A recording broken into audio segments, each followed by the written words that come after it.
Salam, hörmətli biz izləyicilər. Bugünkü qonağımız Uğur Kürşad müəllimdir. Hər birinizin platformalardan tanıdığı maarifləndirici mövzularla qarşımıza çıxan şəxs. Xoş gəlmisiniz. Xoş gördük.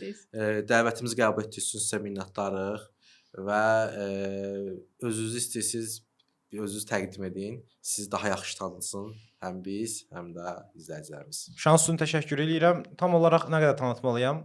Yəni hardan başlayım? İsa'nın doğumundan yoxsa Sizə hardan rahatdır? Bakı Dövlət bitirmişəm. 2019-da qəbul olmuşdum. Tarix fakültəsinin antropologiya ixtisasına. Mən qəbulundan sonra ayağım düşərli oldu, ixtisası bağladılar. 4 ildən sonra bitirəndən sonra bir də magistrinə qəbul oldum, amma sonra dayandırıb getdim xaricdə oxumağa. Təxminən keçən ilin avqustuna qədər çəkirdim videolar xaricdə olanda da, amma belə sistemsiz çəkirdim, elə-belə çəkirdim, hazırlaşdırırdım özümü. Həm də ki təchizatım uyğun deyildi. Bəli. Avqustun 17-sindən etibarən başladım sistemini çəkməyə keçən il və tam-tamına lazım olan mövzulara. Ondan sonra da videolarım alındı. Videolarım alındıqca da daha az bilinən mövzular və Türkiyədə, Avropadakı tarix kontentinin kopyası olmamağa çalışdım, yenilik olsun deyə. Çünki məsələn Türkiyədəki və yaxud da ki Çexiyadakı tarix kontenti onun öz xalqına xitab eləməlidir. Bizə də Azərbaycan xalqına xitab edən tarix yanaşması olmalıdır deyə uğurlu oldu. Tam razıyam sizinlə. Okay, əziz izləyicilərimiz, bugünkü mövzumuz bizim antropologiya ilə bağlı olacaq, insanla bağlı olacaq, biraz da Kürşad bəyin öz yanaşmaları ilə bağlı olacaq. Kürşad bəy, antropologiya nədir? Nə istəyir, nəyə öyrədir? Antropologiya elə izah edici zəhmət olmasın. 10 yaşındakı uşaq belə onu anlasın. Məqsədim odur. Ümumiyyətlə insan deyilə bir varlıq var, belə insan deyirik biz buna. Bu insan Primat. Primat da okey, amma o onun sifətlərindən biridir. Çoxlu sifəti var. Çoxlu sifəti var. Ali nümunəsi saymaq olar? Ya saya bilərik. Zaten saya bilərik. Hə, üstün bir şeydir. Zaten insan ən ali nümunə sayılır, yəni. Alilik nə deməkdir? Biz həmişə belə şəxsdə yaşayanı bəs. Şəxsi, məsələn, alilik sizə görə nədir? Alilik üstün zəka göstəricisi də, bəli, zəki varlığı, bəli, alilik. Yox, alilik belə ilahi bir sakral əhəmiyyətsə deyilik. Çünki güc müdür? Fiziki güc müdür? Fiziki gücdə gerilik. Fakt. Çox gerilik. Çox gerilik. Məsələn, alilik ona görə də deyəmərik, yəni bir şey demədən qabaq Sokrat-vari yanaşma deyirlər buna. Yəni birinci mövzunu, yəni tanımlayaq onu, nə olduğunu bilək, ondan sonra da danışaq. Antropologiya budur. Bir insan düşünün. Bu insanın bir var bioloji tərəfi. 5 dənə barmağı var. Nəyim, gözünün rəngi, saçının rəngi, burnunun tipi. Bu xüsusiyyətlər var. Bir də bu insanın doğulduğu cəmiyyət var. Bu cəmiyyətin onun doğumundan bəri təsirlər var. Danışdığın dil belə, hər şey. 90% sənin mədəniyyətindən ibarətsən. Yəni bir insan biolojisindən daha çox sosiolojisindən asılıdır. Və həm sosioloji tərəf var, həm bioloji tərəf var insanın. Bir də var onun psixoloji tərəfi. Bunlar ona necə təsir edir? İnikas elədi. Yəni əks təsir nətər oldu bu təsir etibarı ilə? Bunları birləşdiririk qəşəng.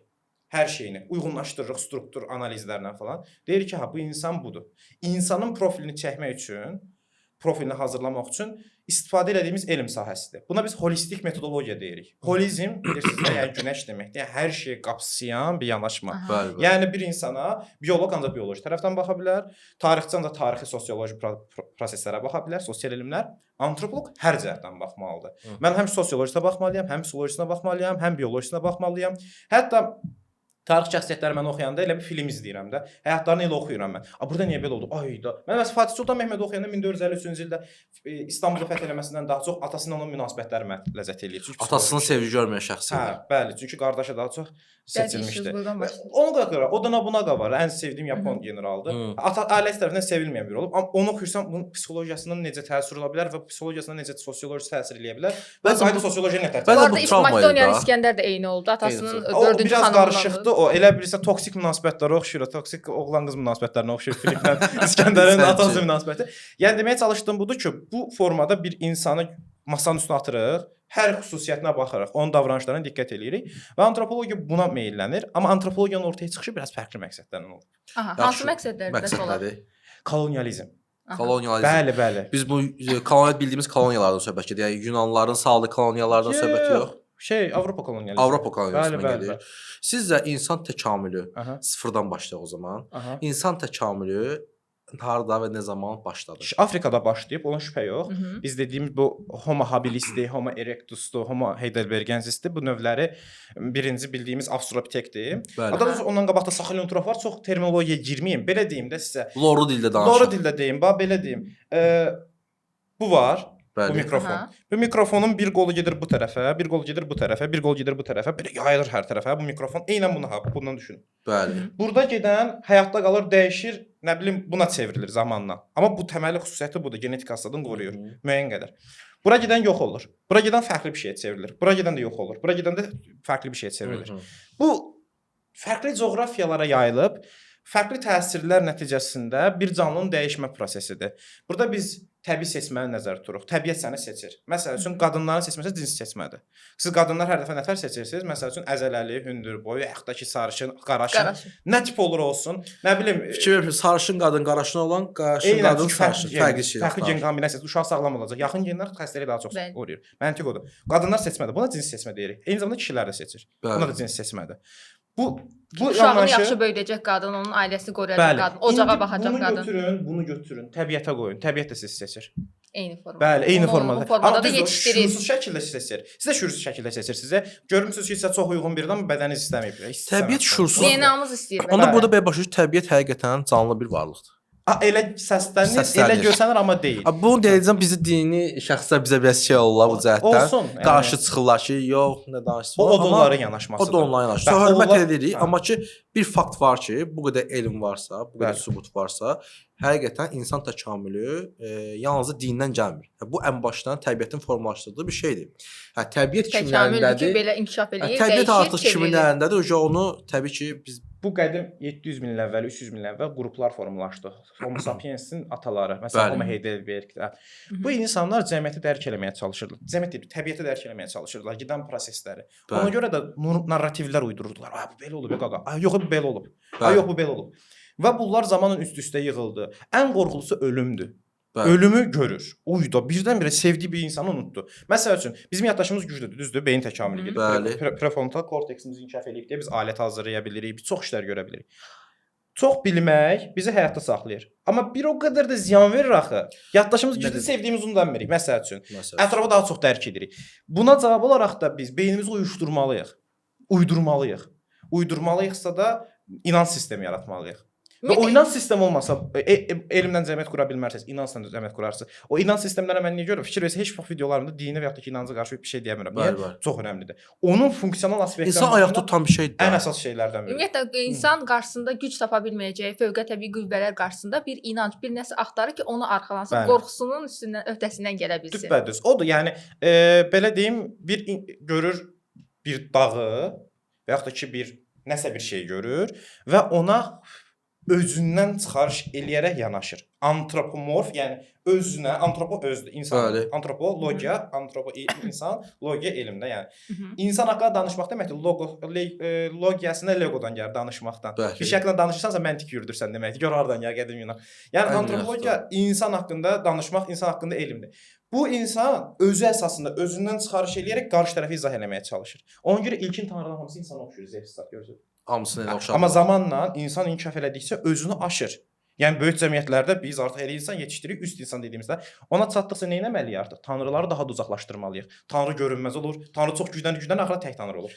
Bəs bu insan təkamülü irəli getdikcə necə olur ki, bunların hamısı bir irəli getdik biz? Necə oldu Homo sapiensdən bu güncə gəlib çıxa bildik? Zərurətin qarşısında oldu, yoxsa təbiət bunu bizə uyğunlaşdırdı ki, biz artıq Neandertaldan keçdik Homo sapiensə, indi də özümüzdə təkamül dövründədir. Hər şey davam eləyir, çevrilir. Bu necə baş verir, inkişaf edir? Nədir bunu tetikləyen? 6-7 milyon il əvvəl gedən geoloji bir dəyişimdən oldu bu. Məsələn sizə bir şey deyim. Avstraliya aborigenləri 60 min ildə eyni formada yaşayırlar. Niyə görə? Çünki şərtlər dəyişmir. Eyni şərtlər altında yaşayırlar. Eyni şərtlər altında yaşayanda dəyişmə ehtiyacı ola bilər. Məsələn bir dənə düşünün də, eyni formada Koroğluda işləyirsiniz, tutaq ki, Əzəmidə həmişə eyni yolu istifadə edəcəksiniz. Şərtlər dəyişmədi. İndi bir dənə düşünün 28 mayda yaşayırsınız, ta fərqli yolla gələcəksiniz. Avstraliya aborigenləri geologiya, cəmiyyət, təbiət dəyişməyib deyə nə edir? Eyni formada yaşayır. İndi birdən-birə gedirik Afrikaya. Afrikada qalan, uzun müddət qalan, şərtlər dəyişməyən tayfalar var və yaxud da ki, heyvanlar var. Çox gec təkamül gedir. Birdən-birə şərtlər dəyişir. Birdən-birə dəyişir. Məsəl üçün, Afrikanın böyük qismi meşəlikdir, şərq hissəsi. Geoloji dəyişim baş verir. Torpaq qalxır, qalxanda ağaclar, yəni birdən-birə olmur da bu. Min illər ərzində gedir, meşələr azalır. Meşələrdə yaşayan primat nə etməlidir? savannaya yerə düşməlidir və ona uyğunlaşmalıdır. Və Bu Afrika çox qəribə qitədir. Şeyə baxırsan, Somali, ya insanın beşiyi olsa da Somali tamam fərqli bir vəziyyətdədir. Car tamam fərqli vəziyyətdədir. Çox böyükdür axı.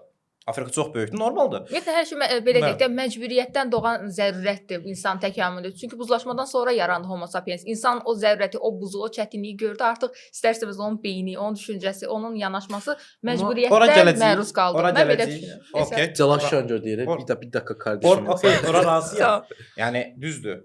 Baxın, biri var yanaşma, qoyduğunuz qəlib. Biri var onun faktlarından doldurmaq. Mən deyirəm ki, bu belədir. Bunun gedişatı belədir. Deyirəm ki, okay, tarixdən götür faktlar qoy, görüm sənin dediyin qanuna uyğunluq nə qədər düzdür. Düz dediniz qəlbi. Biraz faktolojini deyir. Faktoloji mən deyərəm. Amma qanuna uyğunluq düz idi. Əsas odur zaten. Qanuna uyğunluğun düz olmayandan sonra mənası yoxdur dediyin faktların. Sistem qura bilmirsən. Hə, okay. Maduro orada bunu elədi, Xi Jinping burada bunu elədi. Bunların heç bir önəmi yoxdur. Bunu qanuna uyğunluğa yerləşdir. Nəyə görə belə davranır, nəyə görə belə davranır. Nəysə, bu dediyim Afrika, bu savannaya düşdülər axı. Savannaya düşəndə məcbur iki ayaq üstə bir pedal var ya, velosipedin pedalı. Bəli. Bir pedal nə olur? İki pedal. Bir, iki pedal. İki ayaq üstə durmağa başladılar. Bəli. İki ayaq üstə duran kimi artıq əllər inkişafı, yəni əllərin istifadə, bu arada danışanda mən niyə ələm istifadə edirəm? Mənim danışmağımla əllərimi tərpətmə yeri beyində eyni yerdədir. Ona görə fikir vermirsə telefonla danışanda da əlinizə istifadə edirsiniz. Heç qarşı tərəf görmür. Və yaxud da ki kör adamlar danışanda da əllərini tərpədirlər. Onsuz birinci bizim danışıq dilimiz jestlərlə olub. Nitq sonradan gəlib deyə, onsuz da nitqi sonradan istifadə edir, amma bədənimiz onsuz öz davamıyla gedir. Tempimlə gedir. Kamil onu izah edir. Bəs biz iki şəxsdə durduq, hə? O sual verəcəm, nitq necə yarandı, onu soruşsaydı bizdə. O nitq 500 min, 600 mindən deyərəm. Qarışdırmayım özü. Sistemi gedəndə yaxşı olur, yoxsa mən də qarışdıracağam. Necə vəsətdir? Deyəcəklər antropoloq səhv elədi. Əllərini istifadə edir axı. Əllərini istifadə edikcə, baxın, beyin əsas indi meymunun bir də şəklini qoyarsınız, bir də mənim burada şəklimi. Bunun burası yoxdur. Meymunun burası böyük deyil. Məndə bura böyükdür. Əsas prefrontal korteks. Pre ön deməkdir. Prezident sözü də oradan gəlir. Prezidentə qarşıda oturan deməkdir. Prezident. Bəli. Prezidentə qarşıda oturan. Pre ön. Frontal korteksdə, yəni ön hissə, beyin lobu. Bu deyir bura. Bura bizim insan elini, o arid edici, ona gətirən yerimiz budur. Buralar heyvani beyin uzun sohbət. Bu qismlər heyvanlarda da var. Məsəl üçün beynimizdə hələ də kərtənkələ beyin deyilən yer var. Bizim qəlsəmələrimiz var burada hələ də. Balıq atalardan qalan xüsusiyyətdir. Gözümüz, üçüncü göz qapağı var burada. Burada. O var görmüsünüz belə örtülü suyun altında. Bizdə də var. O körəlmiş, yəni istifadə olunmayan, rudimentləşmiş hissəmiz. Büzdüm sümüyü, məsələn quyruq oradan çıxar, quyruqlarımız olub, 30 milyon əvvəl səhvlərimizi itirmişik. Yəni illəri səhv deyə bilərəm faktolojini, əsas odur qanuna uyğun deyirəm. Hə, belə biz xüsusiyyət rudimentlər orqanlarına sahibik, rudimentlərə sahibik. Onları zaman itiririk.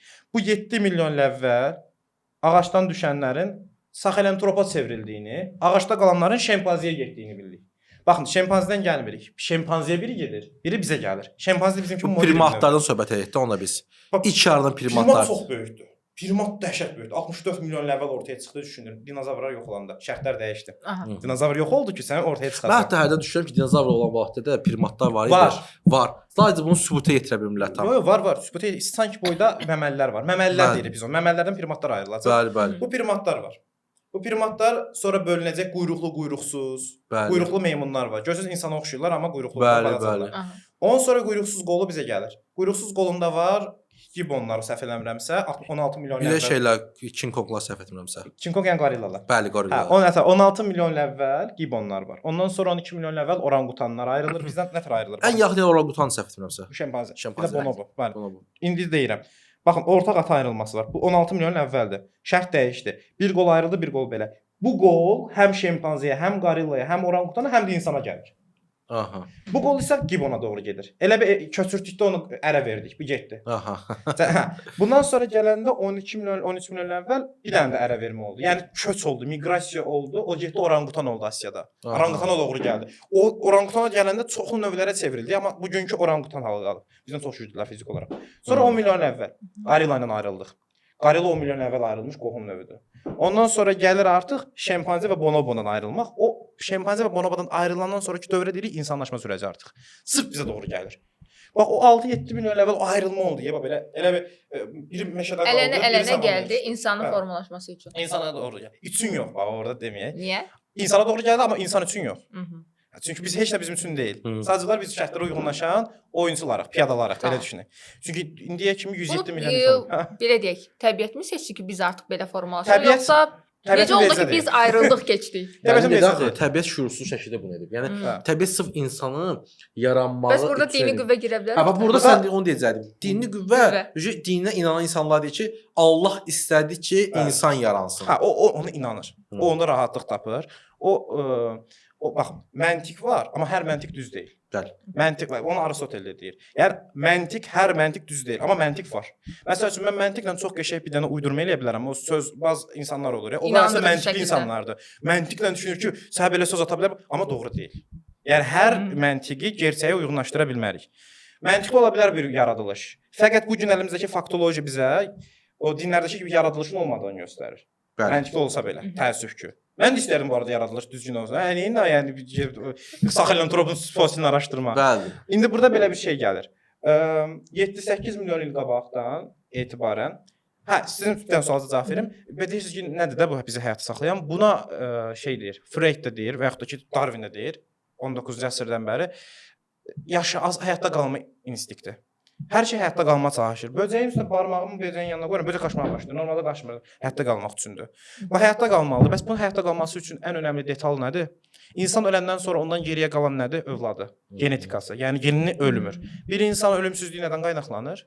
Onun övladlarının var oluşundan. Yəni ondan törəyənlərin olması, düzdür? Bəli. Ona görə bütün canlılar törəməyə meyillidir. Ona görə cinsəllik bu qədər basqındır insanlarda. Hamı istəyir ölümsüz. Çünki olsun. ölümsüzlüyün sim oldu. Cinsəlliyi ölümsüzlük verir sənə. Yəni bir tərəfdən İskəndər o boya dünyanı gəzdi ki, ölümsüzlüyü tapsın. Amma bir şey var ki, evlənib Çox oğul qəşəng yerə toxundu. oğul övladı olsaydı, onsuz onun genetikası Davam bu edəcək. davam Məntiqlə edəcəklər. o gen davam edəcək. Bəli, Bəli, amma, bəli. amma o zaten onu bütün onun yanındakı bir bəlkə də Mehdər Atabaxan həyatda qaldı, amma İskəndər nəsli qurudu, öldürdülər. Bu hamısını. gün nə deyirlər? Hə. Çünki dünyada 20 nəfərdən Bioloji- biri, 40 nəfərdən biri Çingiz-xanın nəslindən gələn adamdır. Çox maraqlı interpretasiyadır. Bu arada bilirsiniz də ilk yazılan dünyada bilinən ilk roman deməyim, ədəbiyyat nümunələrindən biri Bəli. Gilgameşdir. Bəli, Hı. bəli. Gilgameş nə axtarır? Ölümsüzlüyü. Ölümsüz. Ölümsüz. Eyni məntiqdir. İnsan həmişə ölümsüzlüyü axtarır. Bütün varlıqlar da axtarır. Amma Sadəcə ölümsüz biz bunu özü. ifadə edə bilirik. Çünki prefrontal Aha. korteks. Çünki hər bir cür baxır. Heç kim kəşfir ki, yaxşı mən özüm yaşamasam, tam istəyir özü yaşasın. Bəli. Ölümsüzlüyü. Amma öz genetik kodu ötürmək axıra və bir 10 il sonra, 50 il sonra da sənin tipinə oxşar,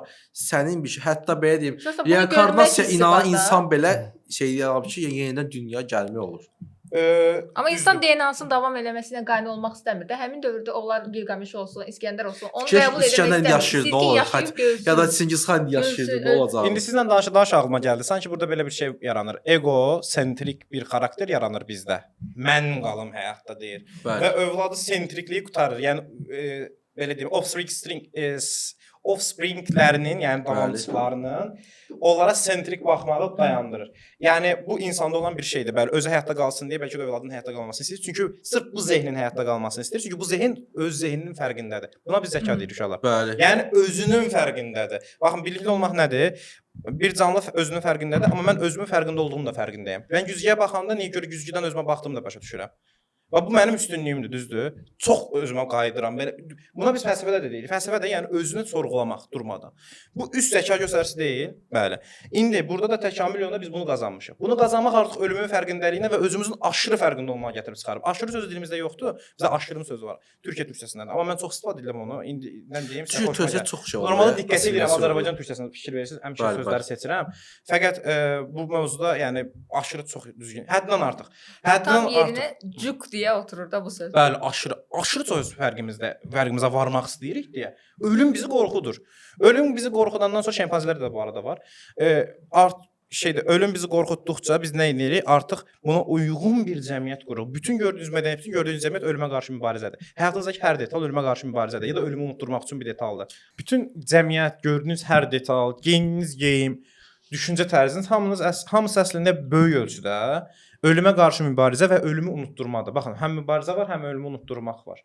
Bütün o baxırıq Gilgameşə, nə bilim nəyə, hamısında ölümə qarşı mübarizə var. Bu da onu göstərir ki, həqiqətən biz instinktiv olaraq həyatda qalmağa fokuslanmış varlıqlar olduğumuza görə təbiətə gedən hansısa bir dəyişiklik, dəyişən şərtlər bizi davamlı olaraq həyatda qalmağa sövq eləyir. Və həyatda qalmaya sövq eləyir deyə də təbii seçmələr biz asanlıqla seçə bilir. Necə? Məsəl üçün ağaclar yox olandan sonra elə orada qalsaydı acından ölərdi meymun. Təsəvvür edin ki, şeydə hətta qalma instinktiniz yoxdur. Anda ölərsiniz, düzdürmü? Yox Bəli. olarsınız. Təbiət nə qədər vəhşidir. Amma var. O sizə dayanmadan itələyir. Təbiət də sizə deyir ki, ancaq bu şərtlər var. Və o şərtlərə uyğunsansa həyatda qalırsan. Necə? Məsəl üçün o həminki o savannaya düşən primat qolu düşünün. Həminki o Sakhalin troplara doğru gələn o Aurorin tugenensis də deyirlər. Nə 1000 dənədir. Qoş verin oraları, heç oxumarsınız. Hə. O həminki o primat hominid deyək də. Hominin, okey. Hominid onlar da uzun mövzulardır. Onun elə 5 uşağı oldu. O uşaqların üçünün ayaqları müəyyən qədər digərlərindən güclüdür. Yəni iki ayaqda durması daha rahatdır. Çünki o aşağı düşüb, savannaya düşüb. Amma maraqlısı budur ki, o özü mənə qədər ayaq məşq eləsə də, Vaxtlar qədər. uşağa elə ayaq məşq Çünki o olmayacaq. yuxarıda. Uşağın ilk versiyonu kimi doğulacaq. Bəli, bəli. İlk versiyonu bu. Evet. Bu modifikasiyadır, adaptasiyadır. Yəni məsələn modifikasiya eləmisən sən burada. Zaqar almısan, gedirsən ondan sonra xanımından, ondan sonra uşağın da olur. Uşağın zaqar almış olur da olacaq? Yox. Yox. Yox. Çünki zaqar sənin modifikasiyan idi, sırf özünə məxsusdur. Genetikana təsiri zəifdir. İndi epigenetik çıxıb onu da izah edirlər, amma nəsə. Genetik təsiri zəifdir. Amma doğulan uşaqlarda hər dəfə genetik mutasiya ilə doğulur sən hər uşağın. Hər doğulan uşağın genetik mutasiyalarla doğulur. Elə bir şans əsəri belə deyək, hanəsində bir xüsusiyyət dağılır. Bəziləri doğulan kimi ölür, bəzilərinin çox yüksək xüsusiyyət çıxır, bəzilərində yaxşı qaçış. Bu ya sən genetikanın nə qədər güclü olmağına sübut edir. Sənin genetikan yaxşısa, uşaq doğulan kimi zat olmayacaq. Amma maraqlısı budur ki, genetikan yaxşıdırsa. Genetikan nəyə görə yaxşıdır? Genetikan əslində yaxşı deyil, genetikan uyğundur. Məsəl üçün ağacda yaşayanda sənin genetikan uyğun idi. Ağacda yaşamaq. Ona görə güclü qollu olan uşaqların həmişə doğulurdu. Amma ayaq zəif olurdu. Ayaq zəif olurdu. Uyğun Amma sən vəziyyətdə artıq doğulurdu. düşmüsən, nə olsun qolun güclüdür, ayağın zəifdir. Gir yaşa görüm savannada. Aha, burada artıq genetika zəif. Məsəl üçün belə deyim sizə, aslan çox güclü genetikaya sahibdir, fiziki olaraq realdır, hə. Hı. Aparaton Tibet dağlarında görməyim ki, genetikası güclü uyğun olacaq. Yox, pələng yoldu. Pələng uyğun olacaq. Yox, aslan yox, aslan çünki Afrika aslanından danışırıq. O öz habitatına uyğundur. Amma bir də baxın insana, hər habitata uyğundur. Bu nəyə görə uyğundur? Burada bioloji yox, artıq sosioloji girir işin içinə, mədəniyyət. Yəni həyatda qalmaq üçün təbiəti götürür, öz təbiətini yaradır, öz ekosistemin yaradır, belə deyim. Bir ekosistem var, təbiətin ekosistemi məni seçir.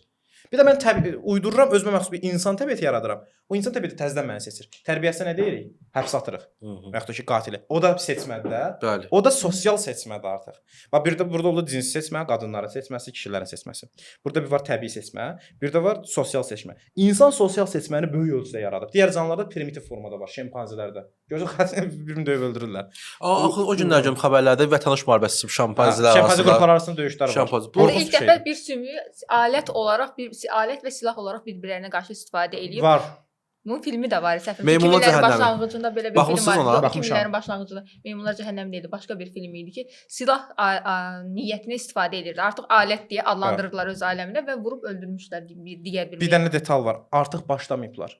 Neçə min ildə eləyirlər. Mhm. Fəqət biz indi görmüşük. Biz indi gördük. Bax o detal Biz var. indi Biz indi görürük. araşdırma gücümüz. Ugandada, Senegalda olmalıdır səhvəmsə. Yox, dəqiq bilmirəm. Uganda olmalıdır. Afrikanın, yaxşı belə deyim də, ölkənin adını deməyim. Afrikanın qərbində tapılıb o ki, bəli, ağızlarıyla bir qırırlar, itiləşdirirlər üzünü və onu gətirib salırlar ağacların gövdələrinin yerinə. Sizcə onlar təkamül prosesində indi hal-hazırda? Yoxsa Hər yenə şey mübarizədir. prosesindədir. Oldu. Ya onlardan gələnlər insan genetikasına yaxın bir forma alma ehtimalı var. Bundan sonra. Bundan sonra. Məsələn, İnsan yaxın bərabər də ola bilər. İnsana yaxın deyəndə özlərinin mükəmməl versiyası ola bilər. Belə deyim sizə, insan şey deyil, bir ölçü vahidi deyil burada. İnsanın yalnız özünün vahidi. Mükəmməl həkim bir insana görə. Özünə məxsus bir yol gedə bilər. Bəlkə onlarda bir xüsusiyyət oldu, tam fərqli bir tipə çevirdilər. İndi burada bir spekulativ təkamül düşünməliyik. Onlar o filmlərdə olur belə. Bəli. Özünə məxsus yol gedə bilər. Amma insan burada ölçü vahid deyil. İnsan sadəcə özünün vahididir. O Heraklitos deyir də, insan yalnız özünün ölçüsüdür də. İnsan Bəli, hər bəli. şeyin ölçüsüdür deyir məsələn. Onun kimi düşünək. Meymunlar Cəhənnəmi görürsüz yəqin ki, orada filmdə də var ki, heyvanı, meymunu orada şempanzeni inkişaf etdirməsi xüsusi iynələr verirlər və onlar danışırlar, yuvaq O gəlir. imkansızdır deyim sənə. O sözləri o zaman Sirklərdə belə yetişdirməyə çalışırlar. fizioloji yetərsizliyi var. Sənə uyğun deyil. Nətər danışdın? O sənə mənə tax mən də danışamayacağam. Nə olsun bilirəm sözləri. Belə eləyəcəm. Üzə də bilmirlər çünki onların əzələ qatı insanın əzələ qatında O 7 qara qat. dərilərdə də müəyyən qədər elədir. Ağ dərilər qara dərilərdən daha yaxşı üzür. Qərb. Ona görə də Amerikan ordusunda qara dərilər üzgüçü kimi daha az iştirak Daha edir. az Çünki Qərbi Afrikalılar Bantu xalqlarına daha çox rast gəlinir. Biz antropologiya mövzusu sümüklərində daha ağırdır bizimkindən. sümükləri tipi. Onu coğrafiya bizim kaderimizdir beləyək də. Coğrafiya qədərimizdə rol oynayır, amma hər şey deyil. Məncə əvvəllər təbiət, əvvəllər dediyim bu dövrlərə qədər texnologiyanın həyatımıza tam belə mən hakim olduğunu düşünürəm. Hakim olduğu dövrə qədər təbiət, coğrafiya, relyef müəyyən qədər deyəndə əsaslı rol oynayırdı. Amma indi biz demək olar ki, bir bina daxilində yaşayırıq. Maksimum nə dərəcədə təkamülə uğraya bilərik? Maksimum kütlü ola bilərik yavaş-yavaş, balaca boy ola bilərik. Qollarımız balacalaşa Əksinə bilər. hündürləşəcək. Biz Ya indi bundan daha sonra- balacalaşır. İndi ətrafında fikir verdiyim adamlar hamısı cırlaşmağa doğru gedir. O sizin böyük ihtimal baxış açınız, amma ortalamada həmin dünya Orta uzanır. hündürləşir. Bəli. Okey. Bəs bu yenə də Azərbaycana uyğun olaraq dəyişir dediyim Müharibə yanaşma yoxsa olsun, gələcəkdə bir dənə müharibə olsun, aclıq, qıtlıq olsun, təzə insanların boyu qısalacaq.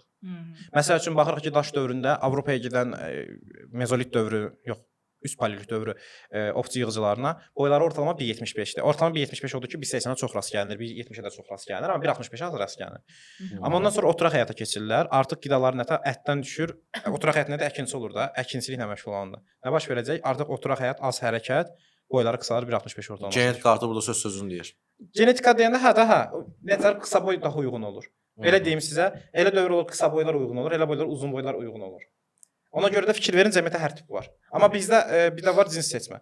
Qadınların seçməsi. Qadınlar həmişə bir tip seçir. Qadınlar indi zəki, daha çox ağıllı seçirlər deyə müəyyən müddət. Artıq ağıllılar seçilməyə başlayır. Ağıl deyəndə adaptasiya edən. Ağıl dediyin şey, zəkasından düzgün istifadə edən. Oturub nə bilim enter Feridun yox da, yəni. Oturub səsə şeylər oxuyan yox. Biliyindən düzgün istifadə edən biz ağıllı deyirik. Biz insanlar beynimizdə nələr istifadə edirik? Beynimizdən nə dərəcədə? Bəzi yerlərdə faizlər var. Biz 10 Elə şey faizini yoxdur, beynimizin işlədirik, 100 hamısı olsaq istifadə belə olaraq. Hamısı budur. Beynimizin hamısını istifadə edir. O uydurmadır. Lucy filmindən sonra desin. Bəli. Elə bir şey yoxdur, amma bu mənim sahəm deyil artıq. Bu antropologiya Scarlett Johansson'dan Bəli. O toxunur. O toxunduğu var ya, filmdə görürsüz belə toxunur. O Avstralopitekdir. O Sahelanthropdan sonra insana doğru gələn qoldur. Avstralopitekdir. Lucy adı oradan gəlir. İlk tapılan Avstralopitek, yəni insana bənzər primat Lucy adını alıb. Ona görə qızın adı Lucy-dir orada bu arada. İnsan təkamülü. Sehirbazın şagirdində də var idi. Baltazarın şagirdi var idi orada. O da beynin 10%-ni yox, 100%-ni istifadə edirdi. Artıq olurdu sehirbaz. Belə bilgilər var idi. O uydurmadır. Beynin hər qismi çalışır. Neyron sistemidir. Beyin planari qurdlarından bəli təkamül edən bir orqan olduğu düşünülür və belə bir detal var. Bizim neyronlar şəbəkəsidir. Neyronlar şəbəkəsinin ortaq bir kollaborasiyası beyni formalaşdırır və onun üstündə də gördüyünüz o beyin var. Deyir, beynin qatığını tökərəm. O tökülən qatıq var belə üstündəki. O əzələyə bənzər bir şeydir. Onları mən bioloqlar daha yaxşı izah edir. Odur yəni. O da o müdafiəsi üçündür mən bilən. Ya da ki bir də ki rahat ötürücülük üçün. Məsələn mən belə bir şey eşitmişdim. Məsələn deyirlər ki, donuz yaşamaq məqsədi amaçı türlər demiş, bir çoxalmaqdır, bir də yeməkdir. Bəs insanın yaşamaq məqsədi nədir? O tam insanın üçün də keçərlidir. İnsan üçün Yaşamaq və İnsan yemək. onun üstün bəziyir. İnsan onun üstün bəziyir. Həzz və çoxalmaq və yemək. Elədir də. İnsan Yəni onun okey onu deyən adam, donuz haqqında deyən adam özünə bir baxsın. Məqsəd evlənmək deyil. 25-ə çatım evlənim. Ev alım, maşın alım qaqa. Tamam, evlənim. Ev, maşın iş. Artmaq demədin. Artmağın üçün bax. Donuz artması üçün dişini tapmalıdır. Sən də dişini tapmalısan. Donuz onun üçün nə etməlidir? Həyatda qalmalıdır. Sən də həyatda qalmalısan. Eyni məntiqdir. Bəs donuz gedib dişiyə çatması üçün dişi tərəfindən seçilməlidir. Sən də seçilməlisən, ona görə maşın ev almalısan. Maşın ev Çox bəli. Mən sənin üçün deyirəm. İndi mən ya bu da həqiqətən cəmiyyətimizdə odur. Onsuz da bir orta standa bir kişinin sonrası işi heç olmasa ev, maşın yaxşı qoyduqlar. həyatda qalmaq üçün. Həyatda qalmaq üçün. Bu da artıq şeydir, patriarxal xüsusiyyət, düşüncə tərzinin nəticəsidir, patriarxallıq. Nəysə bunlara söz keçərik. İndi Fongoli meşəsi savannası tapdı. Fongoli silah hazırlayan, meymunları silah hazırlayan. Bayaqda onu düşünürsünüz deyəsən. Onun üçün beynin bir tərəfi onu düşünür. Yoxsa 100%. Bu sikim. Meymunlarda söz düşmüşkən bizim belə deyək ki, uzaq qohumlarımız var. Uzaq yoxsa yaxın? Yaxın deyək, uzaq. Yaxın qohumlarımızdır. Bizim hal-hazırda onlarla bölüşdüyümüz ortaq instinktlər və ya da davranışlar varmı ki, biz deyirik ki, bu onlardan bizə qalma bir davranış. Uzaq atalarımız. Onlardan yox. Yaxşı, ortaq atalardan qalma bir şeydir. Ortaq atalardan qalma deyə bilərsiniz. Elə əmiz oğlundan sizə bir şey keçməyib, amma babazdan keçib eyni məntiqlə. Babadan gələn xüsusiyyətlərimiz var, ortaqdır. Məsəl üçün dişisini qısqanmaq. Şempanzedə də var, məndə də var. Bu qədər bəs məsələn öz şeydir, dişisini görəndə başqa erkəklə şey eləyir, döyür, öldürür. Eyni məntiqdir. Bu heyvanların bir çoxunda var da, yad bir erkək gələndə dava çıxır. Niyə? Çünki geni davam eləsin, ölümsüzlük qazansın deyə. Amma şeydir. Sonra məsəl üçün bizdə fərqli tipi qorxunc gəlir də bizə. Fərqli bir düşüncə tərzi. Məsəl üçün indi dindarlar uzun müddət, yəni İslam dini bizdə hakim olub 1400 ildə, yəni 2000-ci illərə qədər də çox aktiv idi. Bir dənə Sovetlər vaxtı zəiflədi. İndi mən burada əks fikir deyirəm, mən artıq düşmən kimi görürlər. Niyə? Çünki əks fikir demişəm. Şempanze də elədi. Onlar kimidir. Hətta məsəl üçün albinoz doğulan bir şempanzeni döyüb öldürürlər. Çünki fərqli görsənir, qorxurlar ondan. Niyə? Çünki qarşı çıxa bilər onlara. Bayaq nə dedim? Bir var təbii seçmə. Təbii seçmədə müxtəliflik önəmlidir. Fərqli doğuluş həyatda qalır, qılaqlı şansın gətirsin, düzdür? Ta keçdim piçə dilinə. Cins seçmə var, o heç, onu biz kontrol eləmirik. Bir də var təbii cəmiyyət seçməsi, sosial seçmə. O sosial seçmə nəyə güdür? Hamının eyni olmasına. Hamı eyni olsun ki, kontrol olunsun, stabillik olsun. Onu da başa düşürəm. Birdən-birə fərqli deviant çıxana nə baş verə bilər? Cəmiyyətə poza bilər. Ona görə nə olur? Deyir ki, ərsiz qadın olmaz orta əsrlərdə. Niyə? Çünki o qadın artıq başqa kişinin fikrini oynada bilər, o kişinin ailəsi dağıla bilər, ailəsi dağıla bilər deyə cəmiyyətə ziyan verən bir uşaqlar ortaya çıxa bilər. Ya da ki, əksi. Bu barədə Malena filmi yadıma düşdü. Fakirlik məsələsi. Eyni məntiqdir. Bütün hamısı cəmiyyəti qorumaq üçün uydurulmuş, çox önəmli mental qaydalar ki, bunlara elə düşməndir müasir dövrün gəncləri. Öyle bir bunun sayesinde hayatta kalmışsın. Sen kimsən ki ya? Bunun sayesinde hayatta kalmışsın. Sen bütün cəmiyyət indiyə kimi bizim bəyənmədiyimiz ki, bugün mən də çoxuna qarşıyam. Bəzilərinə yox, çoxuna qarşıyam. Fəqət onlara düşmən kimi davranmaq olmaz. Onları anlamaq gərəkdir ki, dəyişəsən. Buna görə antropologiyaya ehtiyacımız var. Antropologiya buna görə. Bizimkə daha çox anlamadan bəli, şeylər. Düşmən olurlar. Tam-tamına odur. Niyə? Düşmən olur? Çünki düşmən axtarır. Baxın, detal budur. Niyə düşmən axtarırıq bəs? Bu sizin xarakterinizdir, həyatda qalmaq üçün. İnsan beyni davamlı olaraq həll etməyə fokuslanır. Problem solving deyir ya, həll etmə. Həll etmək üçün nə etməlisən? Ya düşmən döyməlisən, o da həll prosesidir. Bir problem qoymalısan. Problemsiz adam nə edir? Özünü öldürür, intihar edir. Yaponiyada görürsüz, Meksikada görürsüz, zəngin insanları görürsüz, ekstra sağlam yaşaya bilməyən insanlar nə edir? Əslində tam xoşbəxt gördüyümüz ölkələrdə daha çox intihar səbəbləri var. Ona görə monoton yaşayırlar. Həyatda məqsədləri yoxdur. Niyə görə məqsədləri yoxdur? Çünki problem görünür. Problem insanı yaşamağa sövq edən əsas xüsusiyyətdir. Çünki sən ölüm instinktini oynadır, ən əsas instinktini. Bir növ məqsəd kimi qoyursan, onun üçün kullanırsın. Bu məqsəd toksik olanda səni daha həyecanlı edir. Vurub özünü öldürsən ki, problemim yoxdur, özüm. Bəzi insanlar elə edir, bəziləri də gedir təbiətdə yaşayır. Təbiətdə yaşayanda artıq daha da rahatdır. Fərqli idi insan o qədər qarışıq bir varlıqdır ki, mən sizə burada asanla gəlib qoya bilmirəm. İnsanlar belə deyir, insanlar elə deyil. İnsanlar fərqli bir şeydir. Hər insan fərqlidir. O şeydir, o motivasiya kanalları kimi danışmayım. Hər insan fərqli demək üstündür demək deyil, yəni bilin bunu. Üstün deyilsiniz. Yəni çoxunuz 99%-imiz deyilik, yəni 100%-imiz də deyilik. Hərə özünə məxsus, baxın, Atatürk eləyən o məqamın siyasi gedişatıdır, üstün eləyən. Amma Atatürk o məqama uyğun şans əsər, iradi və yaxud qeyri-iradi səhvlərdən formalaşmışdı. Birdən-birə o durum yarandı və o Mustafa Kemal Atatürk elədi o durum. Belə deyək də təbiət təşkil. Bəli, yəni insan doğumdan üstün bir şey deyil. İnsan konkret məqamda öz keyfiyyətlərini düzgün formada istifadə edə bilirsə üstün bir varlığa çevrilə bilər. Məsələn, belə bir şey var. İnsan ağıllı bir varlıq deyil, ağıllı ola biləcək varlıqdır. Ağıllı olmağa müsait bir varlıqdır. Bunu Aristotel deyir. Məsələn, çox yaxşı yanacaq. Ağıllı deyilsən, amma ağıllı ola bilərsən. Doğru zaman və doğru fürsət üst-üstə düşəndə insan potensialı bizə çıxır. Bəli, indi onu gətirib təkamülə yükləyək. Normalda o savannada yaşamaq üçün sizə nə gərəkdir? Ayaq gərəkdir, hə? Ayaq təkamülün gedib artıq. Barmaq gərəkdir, barmaq qavrasın yeri, düzdür? O da oldu, hə? Bu xüsusiyyətlərin var idi. Bunun üstünə əlavə xüsusiyyətlər gəlməkdir. Ona görə hələ də 7 milyon əvvəldə qalmış bu arada. 7 milyon əvvəl həminki o bugünkü Türkiyədəki zəlzələlərlə kökü ora gedir çıxır. Afrika parçalanır axı. Afrikanın şərqindən barmağınızı qoyun təxminən Efiopiyanın cənubu Somalizat tərəflərə rift tərəsi. Görəsiz ki, birləşir. Tam puzzle kimi. Barmağınızı belə qaldırın havaya. Görürsüz ki, gəlib çatdınız hara? Artıq ölü dəniz, qırmızı dənizə, ölü dəniz olmalı səhv etmirəmsə. Yox, qırmızı dəniz. Qırmızı dənizə. Ondan qalxsa ölü dənizə, artıq Ərəbistan keçəndən sonra ölüdən şeydə o İsrail tərəfdə olan.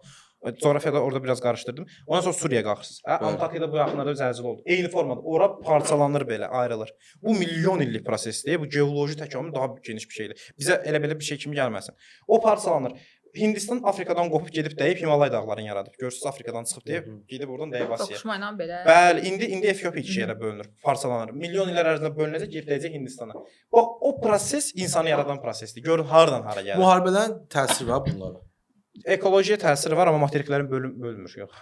Materiki böləcək qədər təsiri deyil hələ ki. Silah gücü və texnologiya bəs. Yox. O təbiəti dəyişir, amma materiklərin tərəfəndə. Amma mən düşünürəm ki, bu nüvə arsenalının olması və nüvə partlayışı təbiətdə bir çox təkamül olsun, istər biz olsa, istər heyvanlar olsun, fərq yoxdur. Böyük bir təsiri var. O deyir 3-cü dünya müharibəsi olsa artıq 4-cüdə biz daşqalıqla bir-birimizə Einstein sözü olmaydı o. Bəli. Amma belə bir detal var. O nə nəzər tutur? Sivilizasiya yox olur, biz həyatda qalırıq da. Nükleer, yəni nuclear weapons dediyimiz o atom bombası. Atom bombaların şeyi, təsiri. Əgər davamlı olaraq üstümüzə düşərsə, az dozada həyatda qala bilərək, ona uyğunlaşa bilərik. Bu dünya düşünək. Spekulativ təbii ki, olmayacaq belə bir şey. Böyük ehtimalla %90 olmayacaq həqiqətən. Amma məncə olmayacaq. İnanıram ki. İnşallah. Burada get-gedə görürsən, inancım düşür aşağıya. Ola bilər. Orada belə bir detal var. Davamlı olaraq siz onun təsirinə məruz qalanda birdən-birə qalsız ölürsüz. Baxın, birdən-birə meteorit gəldi dünyaya dəydi. Şərt birdən kəskin dəyişir, dinozavr həyatda qala bilmədi. Amma siz yavaş dozalarda bu veriləndə siz ona uyğunlaşırsınız ya da uyğunlaşmayıb ölüb gedirsiniz. Amma uyğunlaşma şansınız qalxır.